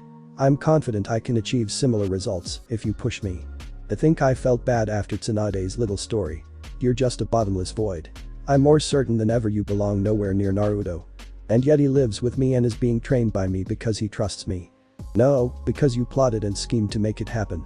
You may be getting away with this now but it won't last forever. Leave, Jiraiya. Fine. I'll be back tomorrow to speak with Naruto. He said and made his way to the front door. She just rolled her eyes at the lifelong idiot. She joined the rest in the dining room where Naruto and Karen were just bringing out dinner. She was never one to enjoy group meals, but she had to admit seeing everyone talking and laughing, especially at Majila's retelling of her time with Kimimaro. It was much more relaxed than Odo, though she realized it's because she terrified everyone, giving the impression she was mercurial to the extreme. Good to keep a bunch of rogues in line, bad for dinner conversation. She paid special attention to her newest student and how he seemed to draw everyone in. He wasn't put off by Teiwaya's language, could get Karen to open up, and even a stoic like Kimimaro was willing to engage. She knew he was something special, but mostly she focused on his potential as a shinobi. It was comforting to know she had chosen correctly and it was time to start moving things along. As the others cleared the table, Naruto was headed to the library, Majila underfoot, to do some studying, but Orochimaru had different plans. Naruto-kun. She said. Yes, Shushu. We need to discuss another part of your regimen, namely recovery. Recovery? Yes. Well, most experienced ninja know to rest and some even visit hot springs occasional to relax their muscles. Most don't pay enough attention to post-workout recovery. It limits their gains as they aren't taking care of their bodies. I won't let you make that same mistake, so take a hot bath and then go to your bedroom. You'll be receiving a massage afterward to make sure there's no tension in your muscles.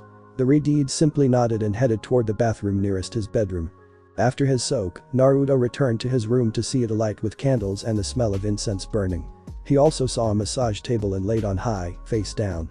He had not suspected the person to give him the massage to be Orochimaru herself as he tensed when he noticed her presence. This only caused her to laugh as she told him to relax. It was weird, outside of sparring Naruto wasn't accustomed to much in the way of physical contact, so even ordinary acts to most people felt intimate to him, so this was doubly so.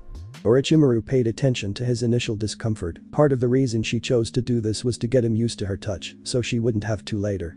Also, it was a chance to make him start seeing her as an object of affection and not just a teacher as he had clearly labeled Kurenai. She started at his legs and methodically worked her way up. He did have a great deal of tension in his muscles and knots to work out, so it wasn't completely manipulative. 60-40s, she'd wager. By the time she'd gotten to his back he'd relaxed completely, no doubt in part to the incense which were made of a little something extra. It'd also, most likely, give him an interesting dream tonight. He was asleep before she finished, leaving her to place him in bed. She watched as he slept peacefully. Truly, he was beautiful in her eyes. Not just aesthetically, though she reasoned he'd be quite attractive when he matured instead of just boyishly cute now, but it was his potential and drive she saw. It was similar to Jiraiya. When they were kids she'd seen his potential that was just begging to be unleashed. If he had not been a jealous, petty boy she'd have continued to be interested in him. Naruto would be greater still and hold none of Jiraiya's inferiorities. He broke the rules of ninjutsu and apparently had been working on his lava release for almost 2 years, all in secret. Ice release as well, after seeing it in action during a mission. Phases of matter, she remembers him saying. Simple in conception not execution, but he was right. If you can make water vapor and viscous liquids then ice should be possible. If you can make earth, mud and stone, then lava should be possible. She, like others, assumed only bloodlines could truly wield the sub-elements, but she was wrong. Because no one was there to tell him he couldn't, Naruto truly believes chakra is limitless potential, energy to be manipulated, and he'll go farther than any before him. That, she believed, was his beauty. Until she was around him, exposed to him. He has a lightness to him, one that shouldn't be there. He's within his rights to hate much of the village, or simply deem life unfair and not care about anything, but he doesn't. She's seen him genuinely enjoy others. She was drawn to it even if it'd be something she'd seek to quash, bend or otherwise eliminate from others. But with him, she'd protect it as she sees that quality and his potential is intrinsically linked. His belief in chakra mirrors his belief in himself and his innate optimism. Not naivety but true optimism that he can improve things if he doesn't give up. It's intoxicating. So much so she has to remind herself not to rush things. He's still too young so she must be patient and she will, but one day Naruto Uzumaki will be hers and hers alone. Even if she has to burn the rest of the world to make it happen. Not Jiraiya, not Hiruzen, no one will stop her. She gives Naruto a small kiss on the cheek and departs, knowing more is in store once he gets old enough. She just has to wait. The dark forest illuminated by the waxing crescent. The foliage is familiar, the dewy scents are as well.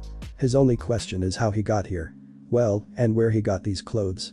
Over a mesh-lined black shirt was some red armor he'd never seen before. Over that he was wearing a black haori with red and blue flames at the bottom. He can't see it, but a red Uzumaki swirl lies at the center of his back. His sword is strapped to his back and he has his kunai holsters strapped to each leg. His black pants, strapped with crimson tape at the ankles and his black shinobi sandals finish the look. He has no more time to think about his clothing as a tidal wave comes toward him, uprooting the trees in its way. He wastes no time performing a series of hand seals and immediately unleashes a strong blast of wind, one powerful enough to cleave the tidal wave in two, splitting, so none of the water hits him. In the distance he sees a figure running toward him with great speed. As the figure gets closer, he sees the glow of Raiten chakra contained in some type of blade. Finally, he can make out the figure, it's Tobirama Senju, and he's wielding the Raijin no Ken. Naruto sprinted toward the Hokage with great speed himself, able to perform the full Shukuchi without any ill effects. Tobirama readied himself, bringing his lightning blade overhead, preparing to deliver a powerful strike. Naruto draws his blade, smooth and without mistake, coating it with his supersonic chakra. The two blades meet in the middle, and neither give way to the other. Naruto placed his left hand on the hilt, now gripping with both as Tobirama is much stronger than him, but that will be to his benefit. Naruto spun, allow Tobirama's forward momentum to carry him forward, Will tries to horizontally slash his back, but the Senju was more than ready for that and swiftly blocked the strike with his own blade. Naruto jumped back to give himself some space and the two combatants eyed each other. Without a word to the two re-engaged but there were few sword clashes, their dance performed in near perfect silence. He was the better technical swordsman, but technique can be overwhelmed by physical superiority and experience, something the Nidayame had in spades. This was leaving Naruto on the defensive more than he would like, but it couldn't be avoided. He knew he had to be patient to find a true opening and exploit it for all it's worth. It took a few moments, but he finally saw it, a hole in Tobirama's offense. Naruto promptly charged forward with a thrust of his blade, the speed surprising the former Hokage, and just as Naruto was about to score a blow Tobirama vanished. Iracian the Reed thought and swiftly turned to where he believed the follow-up attack would come, bringing his sword down. He was met with a clang, but it was not Tobirama's Raijin that stopped his blade, but a tri-pointed kunai. Blue eyes met blue eyes as Naruto stood in front of one of his longtime idols and his father, Minato Namikaze. Without preamble the Yondaime went for a leg sweep and Naruto jumped back. It was a mistake as the Yondaime kicked him whilst he was in midair, causing the smaller Uzumaki to fly back and roll until he got back to his feet. Minato launched 3 of his signature kunai and Naruto knew he'd be overwhelmed if they got near him so he tried something, an experiment he hadn't perfected yet. He coated his blade with his supersonic chakra flow and swung his blade, creating blades that flew through the air. He managed to sever the shiki of 2 of the kunai but missed the one, his control over the technique failing at some point. The kunai landed beside him and he jumped forward, turning to face the opposite direction, hoping he predicted right. He didn't. He tried to swing his blade where he thought his father might flash to, but he guessed wrong and was punched in the stomach for his trouble. The hit was hard enough to make him drop his blade and Naruto shunshin it away, but another tri-tip kunai was in hot pursuit. Naruto landed on a tree branch, one of the few not taken out by the Nidayame's water jutsu. To his dismay as soon as he landed he heard a thud. On instinct he sent a great deal of chakra to his left hand, turning toward his right. Rasengan met Rasengan as father and son battled for dominance. Minato eventually released his and grabbed Naruto's wrist with the same hand. Before he could think Naruto was no longer on a tree but hanging over a cliff. He looked up to his father, who was dangling him, and the man smiled before releasing Naruto's wrist and letting him fall. It was darker, he could see nothing but black as not even the moonlight penetrated. His fall felt never-ending until he landed on something soft. He was on a bed and in a room with sporadic spots of candlelight. The scent was familiar, but he couldn't quite recall what it was, but he was very comfortable. He decided to close his eyes, the 2 former Hokage had pushed him hard and he needed to rest. Bukuku, he heard the familiar laugh and shot up, turning to see his new sensei, in a dark red kimono. Her nail polish matched the color of the kimono, and he could see a faint trace of lipstick. Her hair was pulled back in a loose bun, and the candlelight accented the complexion of her skin nicely. She was, in short, beautiful, desirable in a way Naruto hadn't thought another person could be. Her sauntering over to him, pace deliberately slow, didn't help matters as he saw the sway in her H and the slip bounce of her B. He was feeling things he couldn't put words to. Like some long-lost knowledge he couldn't quite remember, an impression he should be doing something to, with her. When she finally made it to the bed and claimed his lips, the picture became a little clearly. Acting on instinct, he returned the kiss, mimicking her motions. His hands around her waist, but decidedly unhappy with their lack of activity. As if they had a will of their own, they started to undo her purple obi, and he felt her smile. Taking that as a cue to continue, he slipped his hands in her now loosened kimono, each making the slow climb toward her B. He was enjoying the feel of his skin, slightly cool to the touch, and wanted to savor it. Before he could reach his intended goals, she broke off the kiss and pushed him back so he was lying flat on the bed. She then mounted him, smiling as she started to slowly drop the kimono from her shoulders. So entranced he could only stare at her eyes until he realized she was topless. Daring to break eye contact, his vision drifted down, once again noticing her red lips and then her slender neck. Just as he was about to lay eyes on her NB, he felt a thud. And then another. And another. "Wake up, Ani-chan. I'm up, I'm up." Naruto near shouted, confusion and irritation warring within him. "Good. It's time for training." "Okay, I'll start getting ready," he said before noticing a certain stiffness which caused him to blush. "After I take a cold shower. Do you have enough clothes?" "Yes." "Enough water?"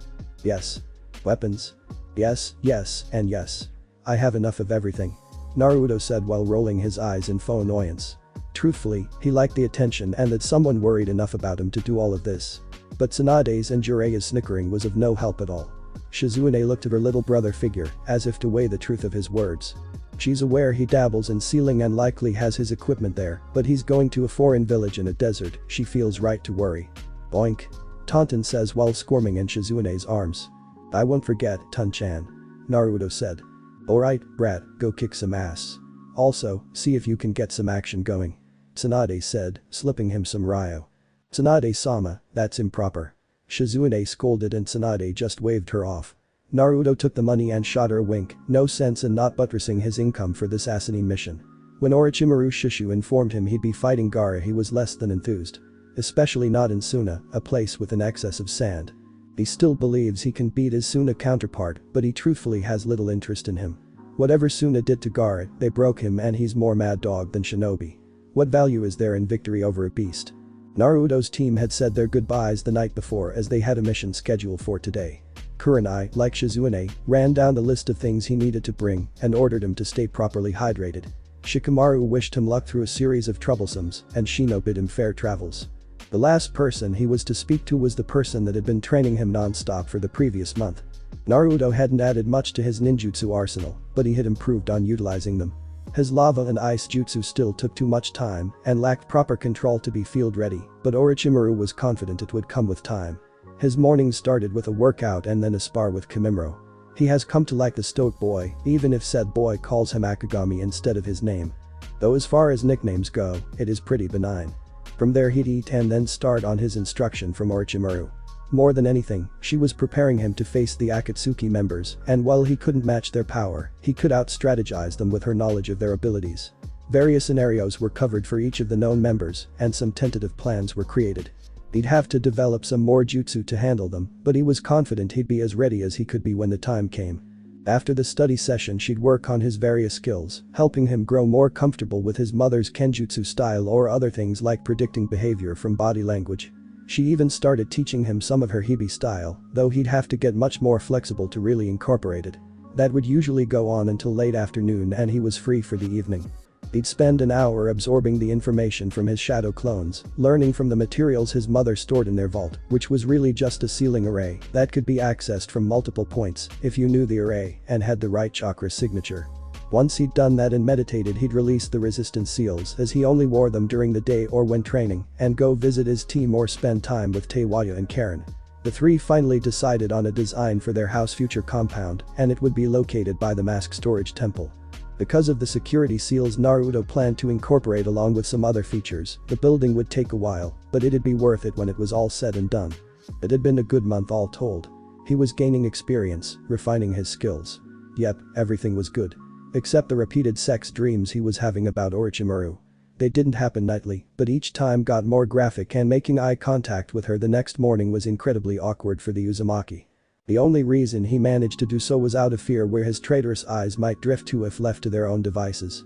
He didn't want to piss off a Sannin, especially not one that literally knew where he slept. But ignoring his burgeoning sexual awakening, it was a good month.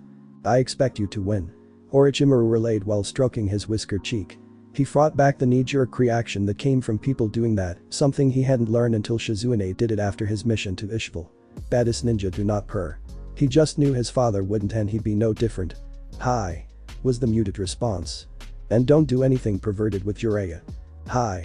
After ruffling his hair, she walks away confident her apprentice will handle the Kazekage's son. Well, brat, we need to go. Jiraiya spoke then took off. Alright. Bye everyone. Naruto exclaimed and waved while catching up with the Gamma Sannin. Orochimaru soon arrived to Hirazen's office as she was to be assigned a mission. It was his justification for why she could not travel to Suna with her student. She found the thought amusing until Kabuto arrived with an Anbu escort looking worse for wear. That wasn't amusing in the slightest. Both former traitor and former spy entered the Hokage's office to see Kakashi, Guy and Asuma also there. Sensei. Orochimaru. We need to start the transition to making Odo a true protectorate of Konoha. I'm sending my top jonin with you to get the necessary information, including a full roster of your employed ninja and any projects you may have. I expect you back in a week's time. Is that all? Yes, leave within the hour. Hi. The group of 5 departed, each going to prepare their things, and the Jonin sensei going to inform their students they'd be gone for a week. Orochimaru waited until they were alone before she asked Kabuto how he was and what happened. He assured his mistress that it was a simple interrogation, nothing extreme. He wouldn't betray her for the leaf. He holds no love for the village, nor the man that allowed that monster Danzo to trick his mother into trying to kill him. No, Konoha could never have his loyalty. I knew this would happen eventually. Good thing I ordered Guren to end my existing experiments. The snake Sannin said, causing Kabuto to readjust his glasses, a tick she noticed. Speak, Kabuto. I just don't know why we had to end our work, Orochimaru-sama. We could have been close to some outstanding breakthroughs. Or not, and it would jeopardize my position here for little gain. We'll start back up eventually, it's merely a short-term loss. He adjusted his glasses again. What, Kabuto? Nothing, Orochimaru-sama. Guess I was just invested in those experiments more than I realized. Understandable. She spoke and the two remained quiet. I found his team at their normal training grounds, all 3 working separately. It had only been 2 weeks since Neji got his prosthetic arm, but Guy could tell the boy was beyond relieved. He was happy, his team had been made whole and were working harder than ever, youthful flames indeed. What concerned Guy is that much of their focus was not on enemy Nin but a comrade, one Uzumaki Naruto. He understands why. Naruto battered Neji and Lee's bodies, he also damaged their collective pride.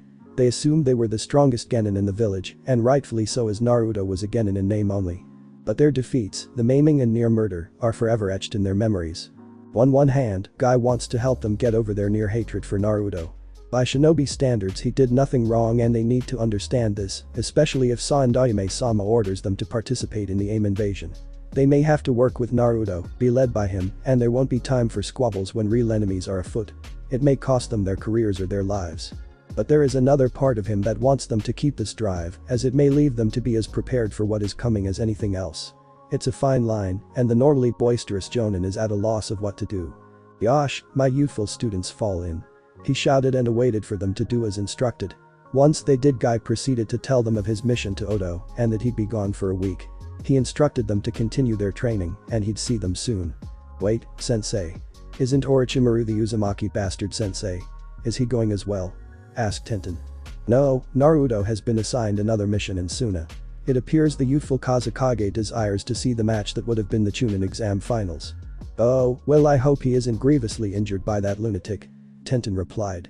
It would be a shame if such a fate befell him. Neji rejoined. Your intentions are unyouthful, my students. He is a comrade and you do well to remember that. Now I must be off. Guy spoke before disappearing in a swirl of leaves. Asuma was also informing his students of his upcoming departure and instructed them to get extra training in with their clans in his absence. Telling them to train together is a waste, two of them won't bother, and the third won't do anything to force the issue. His team is a mess, and the should-be leader is becoming more and more disconnected from the rest. Hinata respects him, if sometimes grudgingly. He is man enough to admit that's his fault, he was too lax when they first formed. He had his reasons, it wasn't simply out of laziness, but given the existing dynamics, he should have been more forceful to start. With what's approaching, Asuma knows there isn't a chance in hell his team will be activated to participate. The only one even remotely close is Hinata, especially after she revealed her skills in archery. Such a long-range threat can't be dismissed. She's got the combat skills to be Chunin, but the leadership qualities haven't shown themselves, and he hasn't any clue on how to bring them out. His other charges just need to get bloody and mature. None of their C ranks have gone awry, so they have a false sense of what this life can entail, even for clan kids. He realized this during the Chunin exams, but hasn't been successful in getting them to transition. He'd have to amend that soon. Asuma dismissed them after relaying his orders. Hinata, hang back. Yes, sensei. Hinata, I'm going to be blunt. This team is a mess. And it's a mess because of two of its members. Like to guess which two? Ino and Choji-kun would be the obvious answer, but I'm guessing they'd be too obvious. Yes, it's us. I should have been on you guys from the start, that's my fault, and I will be rectifying it when I return. But you? You should be this team's leader, but you're content to just hang back and let the others continue on when you know better. Why? I don't want to be a leader. Interesting position for an heiress. Don't want to be that either. Then what do you want? Hinata snorted. That's an excellent question, sensei. Kakashi arrived to his team's training ground and watched as Kiba played with Akamaru, as it wasn't really training. Sakura sat under a tree staring at Sasuke, and Sasuke looked off into the void. He held back a sigh at his team. Kakashi knows depression. He's suffered through it, battled it, and frankly felt he's lost to it more times than not, so he knows Sasuke even getting out of bed is a triumph. Losing your purpose, that is almost indescribable. He sympathizes with the last Uchiha and has ordered him to see a professional to help. It hasn't been long, so there aren't much in the way of results, but Sasuke didn't fight him on it, so he'll take it. Kiba would be fine, he has his family and his partner, but Kakashi would remain diligent so the Inyazuka doesn't become one-dimensional. Sakura, God, he didn't know what to do with Sakura. No branch of the shinobi art seemed to grab her. Genjutsu? She could do a few, but the creativity and subtlety required to truly excel in the art. She didn't have it and didn't want to develop it. Hyryojutsu? She could do it, and her brief tenure at the hospital during the Chunin exams break seemed to spark an ember, but the experienced Mednans found her ambivalence distasteful. Fair or not, they expected a certain level of zeal if you engaged in the healing arts. Taijutsu? If he made her, and he did make her. Ninjutsu? With her reserves, he'd almost be killing the kid if he pushed her too hard. She was good for her level, her skills were solidly genin, and he didn't know how to push her forward. My cute genin, I have news. All three stopped what they were doing and looked at Kakashi, making no move to actually come toward him. He'd have to work on their discipline as well. Sure, he didn't really portray any, but he was a former Anbu and an elite jonin, the rules were different for him. They'd have to earn their disrespect. I've been assigned a week-long mission to Odo. Please keep up with your training while I'm gone. Seeing nods, he departs, keenly aware that the little bastards didn't even say goodbye. If Naruto were here, he'd say goodbye. It was the day after Naruto and Orochimaru departed that the two newest Uzumaki of Konoha were walking around the village with Majila. Naruto wasn't taking her to Suna, and she didn't want to return to her realm, so Karen and Teiwaya agreed to watch her. Karen was currently carrying said cub. This was necessary, but Majila loved to be carried, and Karen loved soft cuddlesome things, so it was working out. Teiwaya repeated rolled her eyes at the pair, but made no mention of their behavior, long grown accustomed to her cousin's quirks. Both were probationary genin, fitting for Karen and utter bullshit for Teiwaya if you asked her. She also felt her rank was reflective of her previous association than any real assessment of her skills, but she'd let it ride for now. The old man would be replaced soon enough, Orochimaru informed her, so there was no need to quibble about rank. She still didn't like the Sandaime, his facade of the kind grandfather felt fake and manipulative. Knowing what he did to Naruto, someone she had come to sorta like, just cemented her opinion of the man as someone to always be on guard around. The trio were looking for to have lunch. Some of the village's establishments were cold in their reception of the two Uzumaki, so options were limited. Neither knew if it were the Orochimaru connection or the Naruto one, or some combination of the two, but it was real. However, they were never rude enough to be called on it, causing Teiwaya to consider them cowards. If you have something to say, she felt, you should say it and stand on your words.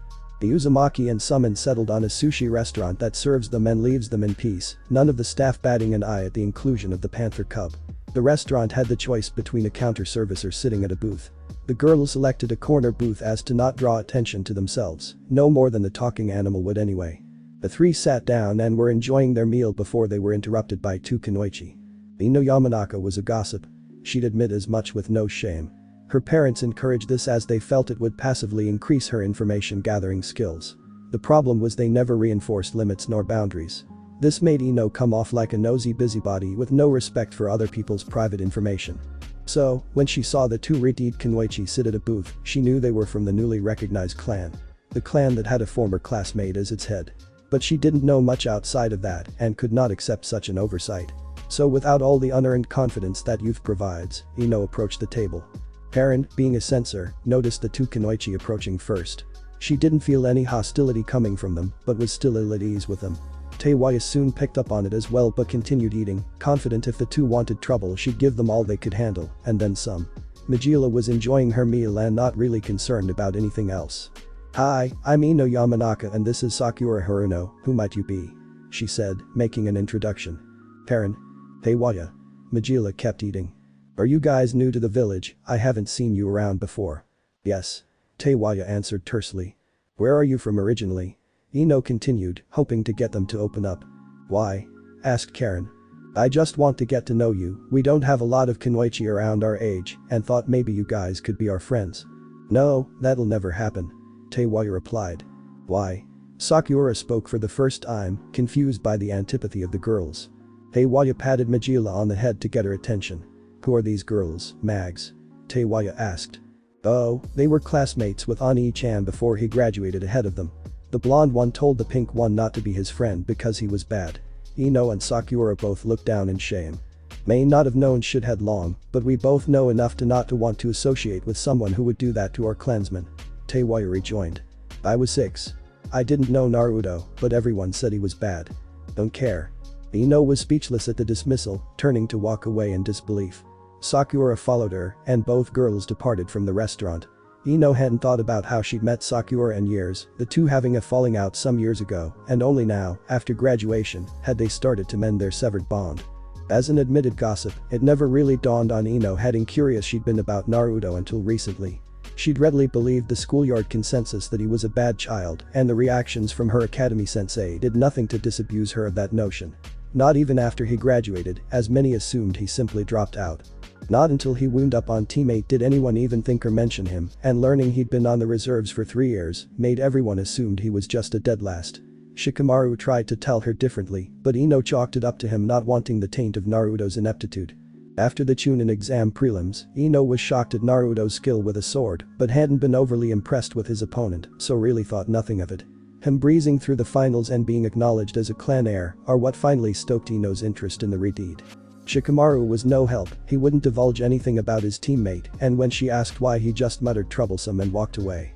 She never spoke to Shino and hadn't been willing to change that, not even to find out dirt about someone. And now, she'd been shut out by his clan members, as her previous childishness was thrown in her face. Sakura's thoughts mirrored Ino's. She remember asking the chubby cheek Redeed to not bother her because he was bad.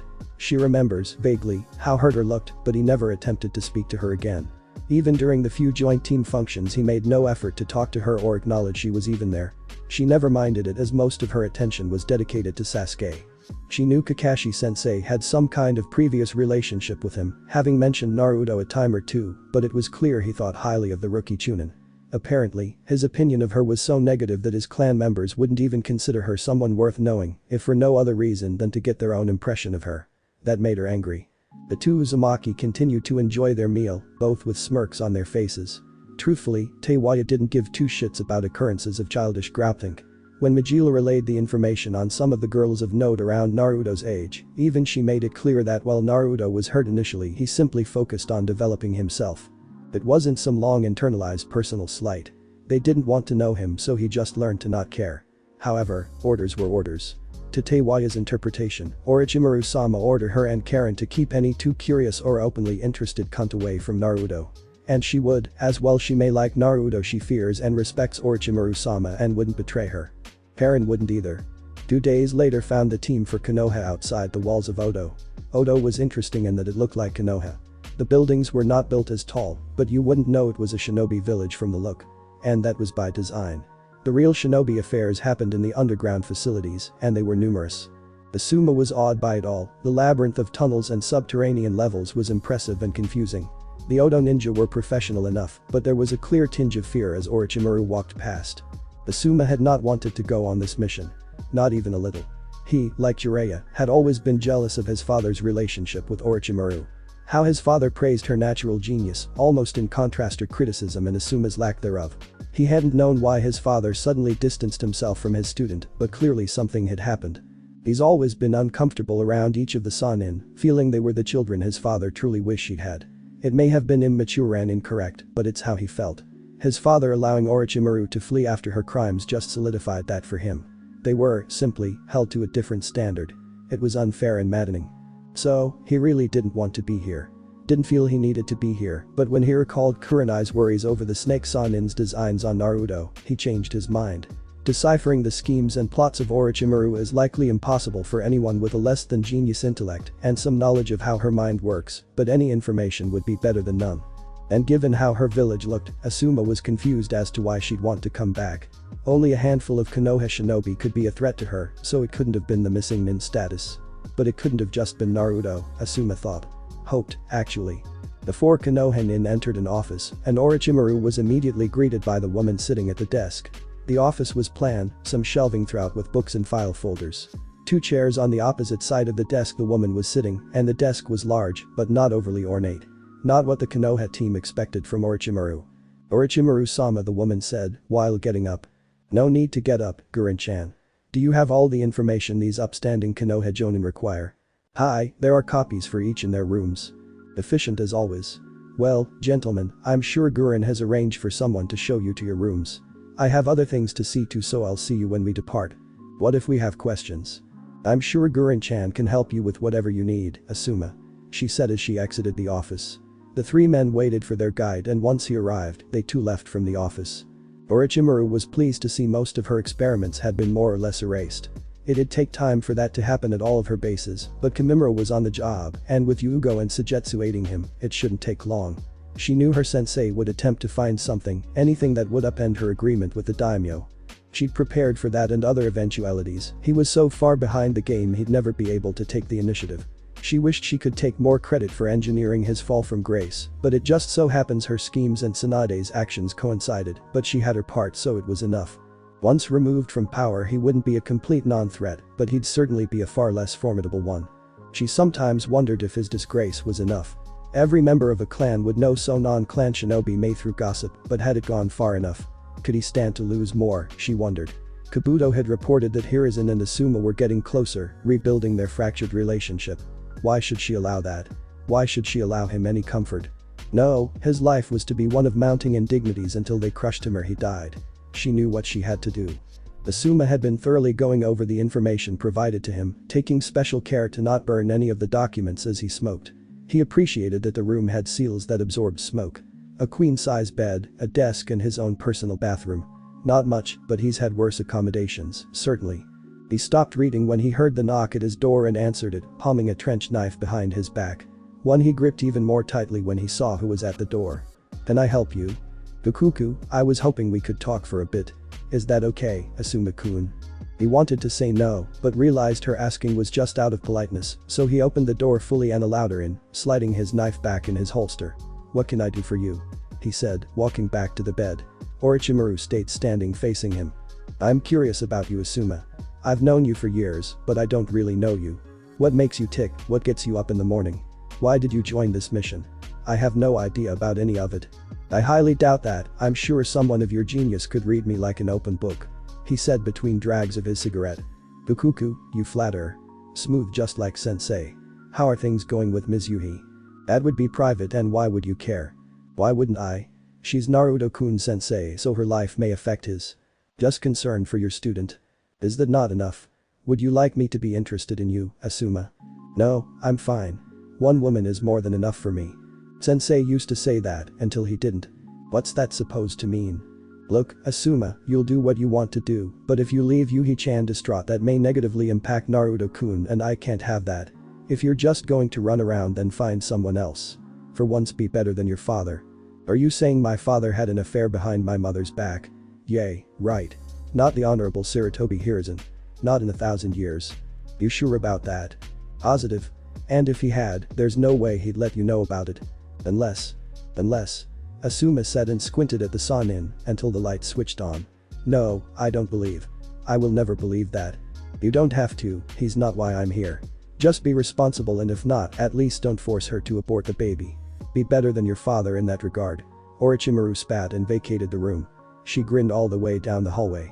She'd be blunt, and she knew Asuma's instincts would tell him she was attempting to manipulate him, pit him against his father for some reason.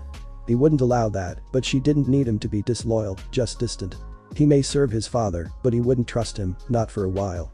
Unless he can fully convince himself his father is innocent, Asuma will at the very least have doubts, and that small seed is enough. She's already won, again.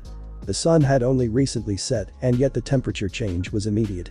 Suna, especially at night, was beautiful.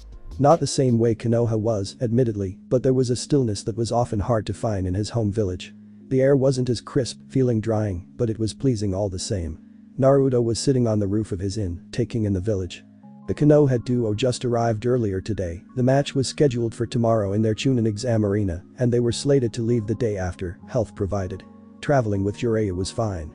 Naruto didn't take to his sense of humor. The Gama-Sanin relied too heavily on innuendo for Naruto, and it felt disingenuous for some reason. However, when he wasn't making his pervy jokes, Jiraiya could be good company. The two discussed Fuinjutsu a bit and strategies to combat Gaara. Jiraiya was satisfied with Naruto's intended approach, so Naruto felt prepared. He wanted to enjoy the chicken satay he ordered from the stand, but the killing intent directed toward him was making it impossible. He was familiar with the source. Gaara spilled killing into like a bottle with a hole in it leaked fluids. Naruto just wished he'd do something or leave, his presence was becoming bothersome. But seeing as his fellow Jinchuriki wasn't going to do anything but observe, Naruto decided to act. Can you just come on out? Naruto said, annoyance clear in his tone. Mother wants your blood, Uzumaki. Okay. Gaara was momentarily thrown for a loop. There had been many reactions to his declaration of his mother's desires, but never an okay. You're not afraid? Not really. You're strong for your age, sure, dangerous even, but no real reason to fear you now. Why not? You aren't attacking me. I don't believe you came here to attack me now, not when we'll fight tomorrow. So, what do you want? To tell you you're going to die tomorrow and help me prove my existence. Gaara said, coming out of his confusion. How does that work? Now, it was Naruto's turn to be confused. I only exist for me, and I prove I'm alive by killing all those that would seek to harm me. Oh, that sounds lonely. So, you want to kill me because we have to fight tomorrow? Yes. Mother says you are strong and therefore are a threat to me. I must remove all threats. Then you're focused on the wrong person. The guy I came here with, he cracked both our skulls with minimal effort. That's power. We're both just exceptional for our ages. Besides, not everyone who could harm you would want to. That has not been my experience. You want to tell me about it? Why would you care, Uzumaki? It won't help you defeat me. Naruto rolled his eyes. I didn't think it would. Look, my food is getting cold, but I hate eating alone. You can come sit down and talk to me while we share this, or you can leave and let me eat in peace. I'm not trying to trick you, as far as I'm concerned we aren't enemies. Gaara was initially hesitant, and the voice of his mother wasn't helping, but he decided to sit down and share a meal with the confusing Redeed. The two Jinchuriki initially sat in silence, both staring at the moon before Gaara spoke. He said the moon reminded him on the night his uncle tried to kill him, and then relayed his experiences in Suna. How everyone viewed him as a monster, how no one cared for him, and when he decided to live only for himself. I get it. I mean, no one attempted to assassinate me, not that I know of at least, so your situation was worse than my own, but I do understand. I used to be really angry when I was younger, angry at everything and everyone. Why did they ignore me? Why did they seem to wish I wasn't there? Why could everyone else have friends and family but me? What had I done? Naruto said. I was so angry but too weak to do anything about it, so I started to train. When I entered the academy and the sensei didn't like me, didn't want to treat me like everyone else, I trained even more. I wanted to prove I didn't need them. If they didn't want to teach me jutsu, I'd create my own. If they didn't want me at the academy, I'd graduate early. If the Saindayame didn't want to give me a team, I'd become the most powerful reservist ever. But you know what? What? The anger never went away. I was often too tired to think about it, but it'd still be there in the morning to greet me. It'd still be there when I ate, filling the silence of my life. My summons helped. I got them when I was 8, and it helped having them, but it wasn't enough. The glares and the shunning were still present. Creating my own ninjutsu didn't help either, not fully. Graduating early certainly didn't. All these things I was gaining and accomplishing diminished it, but never removed it. So, what did you do? Gaara asked, truly interested in what the boy had to say. I had to let it all go. Part of the reason I was still angry wasn't just because it was unfair, but in wanting their acknowledgement. I had to accept I may never get it and truly embrace those that did see my value. In a sense, I forgave them. Not absolved, but I gave myself permission to not hate them anymore. I had my summons, I had my training, and I was starting to gain people who did see me for myself. One of the academy sensei that was so cold to me apologized a few months after I graduated and said I could come to him if I ever had any questions. A couple of jonin helped me further my knowledge in their areas of specialty, one even became my jonin sensei. I'll probably never be universally loved, I can't change the minds of everyone, but I can value those that value me. I don't know what will happen tomorrow, but if you want, after everything is settled, maybe we can try being friends. Naruto suggested at the end. Is this a trick? No, Gaara, no trick, but I get why you think it might be. Even if you decide we can't be friends, try to find someone you can connect with. Living for yourself is hollow and you don't deserve a hollow existence. Well, it's getting late, think about what I said, Gaara, and I'll see you tomorrow. Naruto said, leaving the roof. Gaara just sat there for a while in silent debate before shining away as well. The near midday sun couldn't be a more pronounced distinction from the night Naruto enjoyed. It was beaming, unrelentingly upon all beneath it. He'd arrived at the arena 20 minutes ago, waiting for the start of this farce. The arena was full of Suna shinobi and civilians, something that further annoyed Naruto.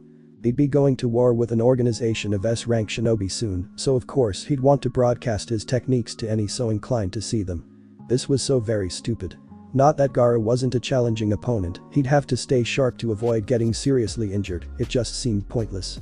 He was a shinobi and this was a cockfight, even more so than the Chunin exams, because this had no larger purpose than one man's curiosity. Naruto truly disliked people that abused their authority, especially when they did it for idiotic reasons like this. Learning the man attempted to murder his own son only deepened his dislike into a true loathing. The Kazekage was scum, as far as Naruto was concerned. Gaara finally arrived and the proctor, the jonin that accompanied Gaara to Konoha, signaled a start and Gaara immediately sent his sand after Naruto. Naruto, wisely, made haste, performing a shunshin to create distance from his opponent. When coming up with a strategy to defeat Gaara, Naruto ran into some limitations, namely Gaara's sand defense. He didn't want to kill nor seriously harm an ally, the problem was anything that could penetrate his sand defense could penetrate him. When you make a hole in a human they tend to die. He'd already resigned himself to not using his sword, blunted, and it couldn't cut through Gaara's defense, but edge active, and it might cut something off Gaara. That was just another reason this fight blew a fat one. Deciding to go on the offense, Naruto performs another shunshin to close the distance and tests the reaction speed of Gaara's defense. Appearing to the right side of Gaara, Naruto throws a kick, but the sand intercepts it, meeting his shin before he could make contact. Undeterred, he spins around with increased speed and aims a hit on Gaara's back, but once again, the sand blocks him though he did get closer. Pulling back his fist, Naruto increases his speed again, performing a 3-hit combination to Gaara's left side. Two were stopped, but the last slipped through, and Gaara ate the body blow. Naruto was unable to follow up as he felt the sentient sand attempt to close around his fist. He dashed backward to create some distance again, signaling the end of their first exchange. The crowd, the Kazekage included, was shocked that someone managed to get through Gaara's defense with just taijutsu. Gaara was unhappy he was struck, never having been hit before. Naruto was shaking off the pain he felt and deduced Gaara had a layer of sand on his skin. He was taking deep breaths, not because the exchange was taxing, as his natural stamina and training would allow him to do much more, but the adrenaline of trying to bypass the sand defense while avoiding it all the same. It was as he thought, his taijutsu would be of limited aid, the required degree of near perfection with him going near his top speed was just a waste of resources unless he softened Gaara up first. Gaara had gotten past whatever shock and discomfort he felt, his sand armor absorbing most of the impact, so the pain he felt was dull to begin with. He opted to take the initiative this time and not allow Naruto to attack as he pleased. Naruto could feel the ground moving beneath him and backflipped right before sand emerged underneath him. The sand began to give chase, but Naruto managed to dip and dodge each attempt. More focused on the sand than his opponent, he didn't see the sand spear headed toward him until it was too late. Narrowly, Naruto avoids serious damage, but it did graze his side, bloodying the Uzumaki. Reflexively, Naruto grabbed at his side and also stopped his movement, allowing Gaara to finally capture him with his sand by his ankle. Naruto thought quickly and moved quicker still. He tossed 2 kunai up into the air, both hurtling at impressive speeds. Naruto managed to replace himself with one of the kunai before Gaara could perform his sand coffin and watched as his kunai was crushed by the jutsu. Naruto instantly grabbed a second kunai he threw as he appeared right beside it and on instinct alone channeled the supersonic chakra into it and threw it at Sand User as Naruto fell to the ground. He watched as the kunai tore through Gaara's initial defense and even pierced his sand armor at the shoulder, slicing him cleanly. Everything seemed to stop when Gaara's blood started to spill from his wound. The audience was unnaturally silent, not quite able to believe what they were seeing. Before long their stupor was broken when they heard a shrill scream. "Blood. It's my blood," he said in a panic and quickly put up a sphere of dense sand around him. Naruto was at a loss as to how to proceed. He could get through the defense, he'd shown that, but it would only continue to hurt Gaara and the boy was clearly unstable. If he pressed the advantage the Jinchuriki might do something regrettable and a lot of people may get hurt, even if some of them deserved it. Naruto didn't want that on his conscience, so he waited. "And my blood. My blood." Gaara repeated, having a conversation none could hear. "You must kill him. He's just like the rest of them, he only wants to harm you. You don't need him, you don't need anyone." Is mother right? Was he lying? Is he like everyone else? Just wanting to deny my existence? Gaara was confused by his short dinner with the Uzumaki. That pain he saw in the other boy's eyes was so familiar to him, only someone that had experienced a comparable hell of loneliness could have that look, but then what could he make of this? The boy claimed to want to be friends, but wounded him. He was lying. That's what people do, they lie so they can kill you. You must kill him. I must. But if he were trying to kill me, why hasn't he attacked me again? Because we are too powerful. His trick won't work again. Just let me out and I'll take care of him. And all your enemies, I'll kill them all for you. Yes, you could kill them all. Gaara agreed. With ease. Release me and I'll do just that. And then where would I be? Alone. You don't need other people. You only need me, no one else matters. Then why hasn't the pain ever gone away? Why does it always hurt no matter how many I kill? You just haven't killed all who would oppose you, once you do you'll see, it'll be better then. You're lying. Your way doesn't work, it has never worked. Gaara thought. Release me now. You are nothing without me, so release me. No. No, I won't. I'm going to follow a different path and you will not stop me. Gaara said and stopped the conversation. Only a few minutes had passed since he created his sand dome, but everyone was waiting for what he'd do. His siblings expected to see the miniature sand monster emerge as Gaara has used it before, but were shocked when the dome dropped and it was just Gaara holding his injured shoulder. He gave a slight smile to Naruto and Naruto nodded back in understanding. After a brief stare down, the match continued once again. Now with much more vehemence and resolve, Gaara attempted to trap Naruto in his sand, but like before, but much more carefully, Naruto slipped out of his traps, even running up a wall when cornered. The cut to his side had since healed, but lingering pain and tenderness limited Naruto's mobility. He was being pushed by the constant sand attacks, and he didn't like it. While his stamina may be superior to Gaara's, it wouldn't matter if he's the only one having to move. He dodged a wave of sand and resolved to get closer. One Naruto was within 10 feet. He blurred through a series of hand signs while inhaling and then exhaled, sub-vocalizing his jutsu. Fire style. Combustion stream. The jutsu made a beeline for Gaara, and while his sand intercepted it. Gaara had not expected the outcome, though, as a thin layer of the sand detonated in front of him. The rest of the sand absorbed the heat and shrapnel, but couldn't absorb the concussive force, and Gaara was sent backward midair, facing the sky. Naruto wasted no time creating 3 shadow clones. One appeared under Gaara, kicking his back. The other 2 clones repeated the process, kicking the Tsunade Jinchuriki higher and higher, or further and further away from his protective sand. Before he could get his wits, Gaara saw Naruto above him, with a glowing orb in his right hand. Rasengan. He shouted mightily while bearing the underpowered jutsu in Gaara's stomach, sending him down at rapid speeds. Gaara landed with a thud, his sand hadn't been there to soften the blow, and all watched to see what would happen. It was clear, if you could see his face, Gaara was hurting and exhausted. He waved Baki over, and the Jonin came to his ward. I give. Gaara said in his usual monotone, but there was a slight smile on his face. While suffering from disbelief, Baki still managed to call the match for Naruto, and after a period of silence, the crowd erupted in cheers and applause at the battle they just witnessed. The Suna ninja gave both boys looks of respect and acknowledgement. It warmed something deep inside Naruto, and he could only smile bashfully as he scratched the back of his head. He waved to the crowd and walked to the exit, only to be met by Jiraiya. You did good, kid. Thanks, pervy sage. I told you not to call me that, brat. Had better jokes than I would, Tobeo. Gaara, Temari and Kankuro arrived on the arena floor and picked their little brother up. Both were surprised he hadn't given in to his Bijuu and were impressed with his fight. "Damari, Konkuro, I'm sorry for everything," he said, and both elder siblings smiled. It'd take a while, but maybe they could be a family again. Later that evening, the Sand siblings dropped in on Naruto at his room, Gaara's shoulder noticeably wrapped up. They brought a spread of native dishes and all had dinner together. Naruto enjoyed the food, especially the curried eggplant, but enjoyed the company even more. Damari and he exchanged some ideas on wind jutsu, whereas Konkuro put on an impromptu puppet show of their fight from earlier, except Gaara won this time. It was a nice night. Jiraiya was not having a nice night. He'd been summoned to the Kazekage's office, and while he had no desire to talk to the man, he knew he didn't have a choice.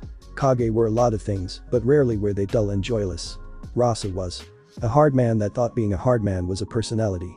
Jiraiya, through his network, knew about what the man did to his son and his attempts to kill the poor kid. If it wouldn't have destabilized the nation, Jiraiya considered removing the man from office. Nothing could justify what Rasa attempted to do on multiple occasions.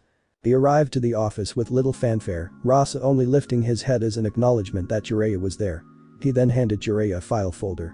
Jiraiya quickly skimmed the information, not liking what he was reading at all and was, increasing, unconcerned with what the man's death would do to Wind Country. Once he finished reading, he met the man's eyes, Jiraiya's face a mask of emotionlessness. "Why show me this?" Jiraiya asked. "Because you needed to know I have this. I was never fully sold on if your Jinchuriki was really his son.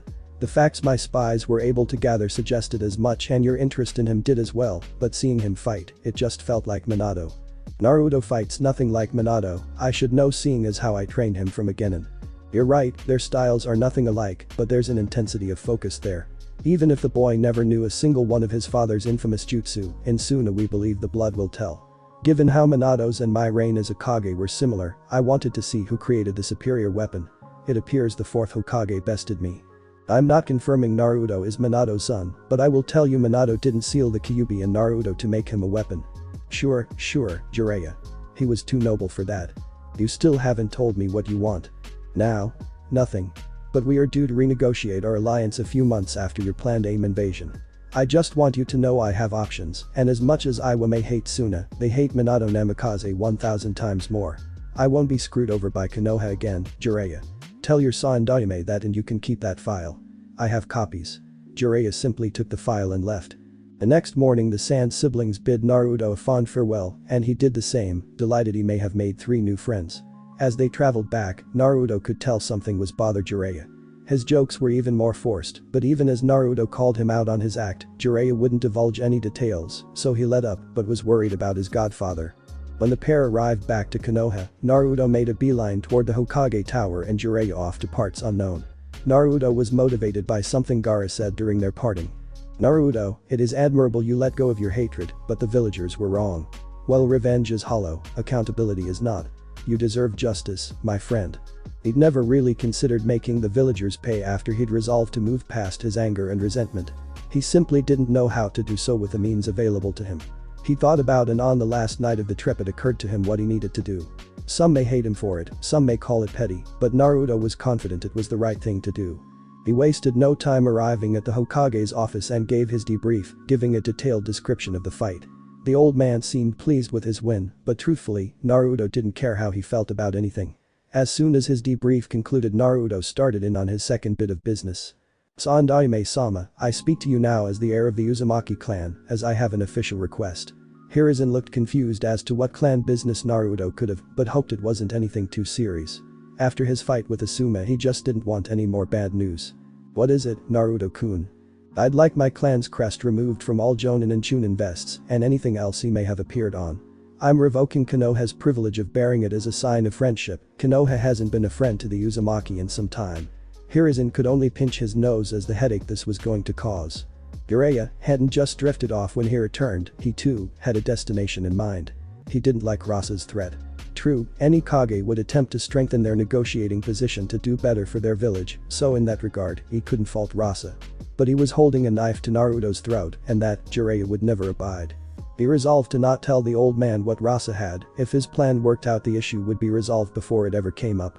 When he arrived to his destination, he laid out everything, every detail he had in his aims. It made his skin crawl, not what he was setting in motion. He'd been an assassin for decades, but who he'd gone to for help with this. He just hated allowing her to have anything over him. You want me to kill Rasa? She said bluntly. Yes. He said and waited for her list of demands.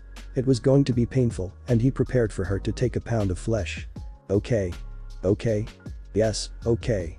He'll be dead a month before the negotiations would be scheduled to begin. And what do you want? What could I possibly want from you, Jiraiya? My body. She snorted in response. I'd sooner seduce Tsunade. Ooh, could I watch? And when the pervert appears, that means it's time for you to go. Bye, Jiraiya. Fine, I'm leaving, but don't think I'll allow you to blackmail me over this. Goodbye, Jiraiya. She said again. Bye. Orochimaru waited a few minutes after Jiraiya left and then trashed her study. She'd had plans to kill Rasa when she was going to have Suna attack Konoha, but those plans changed.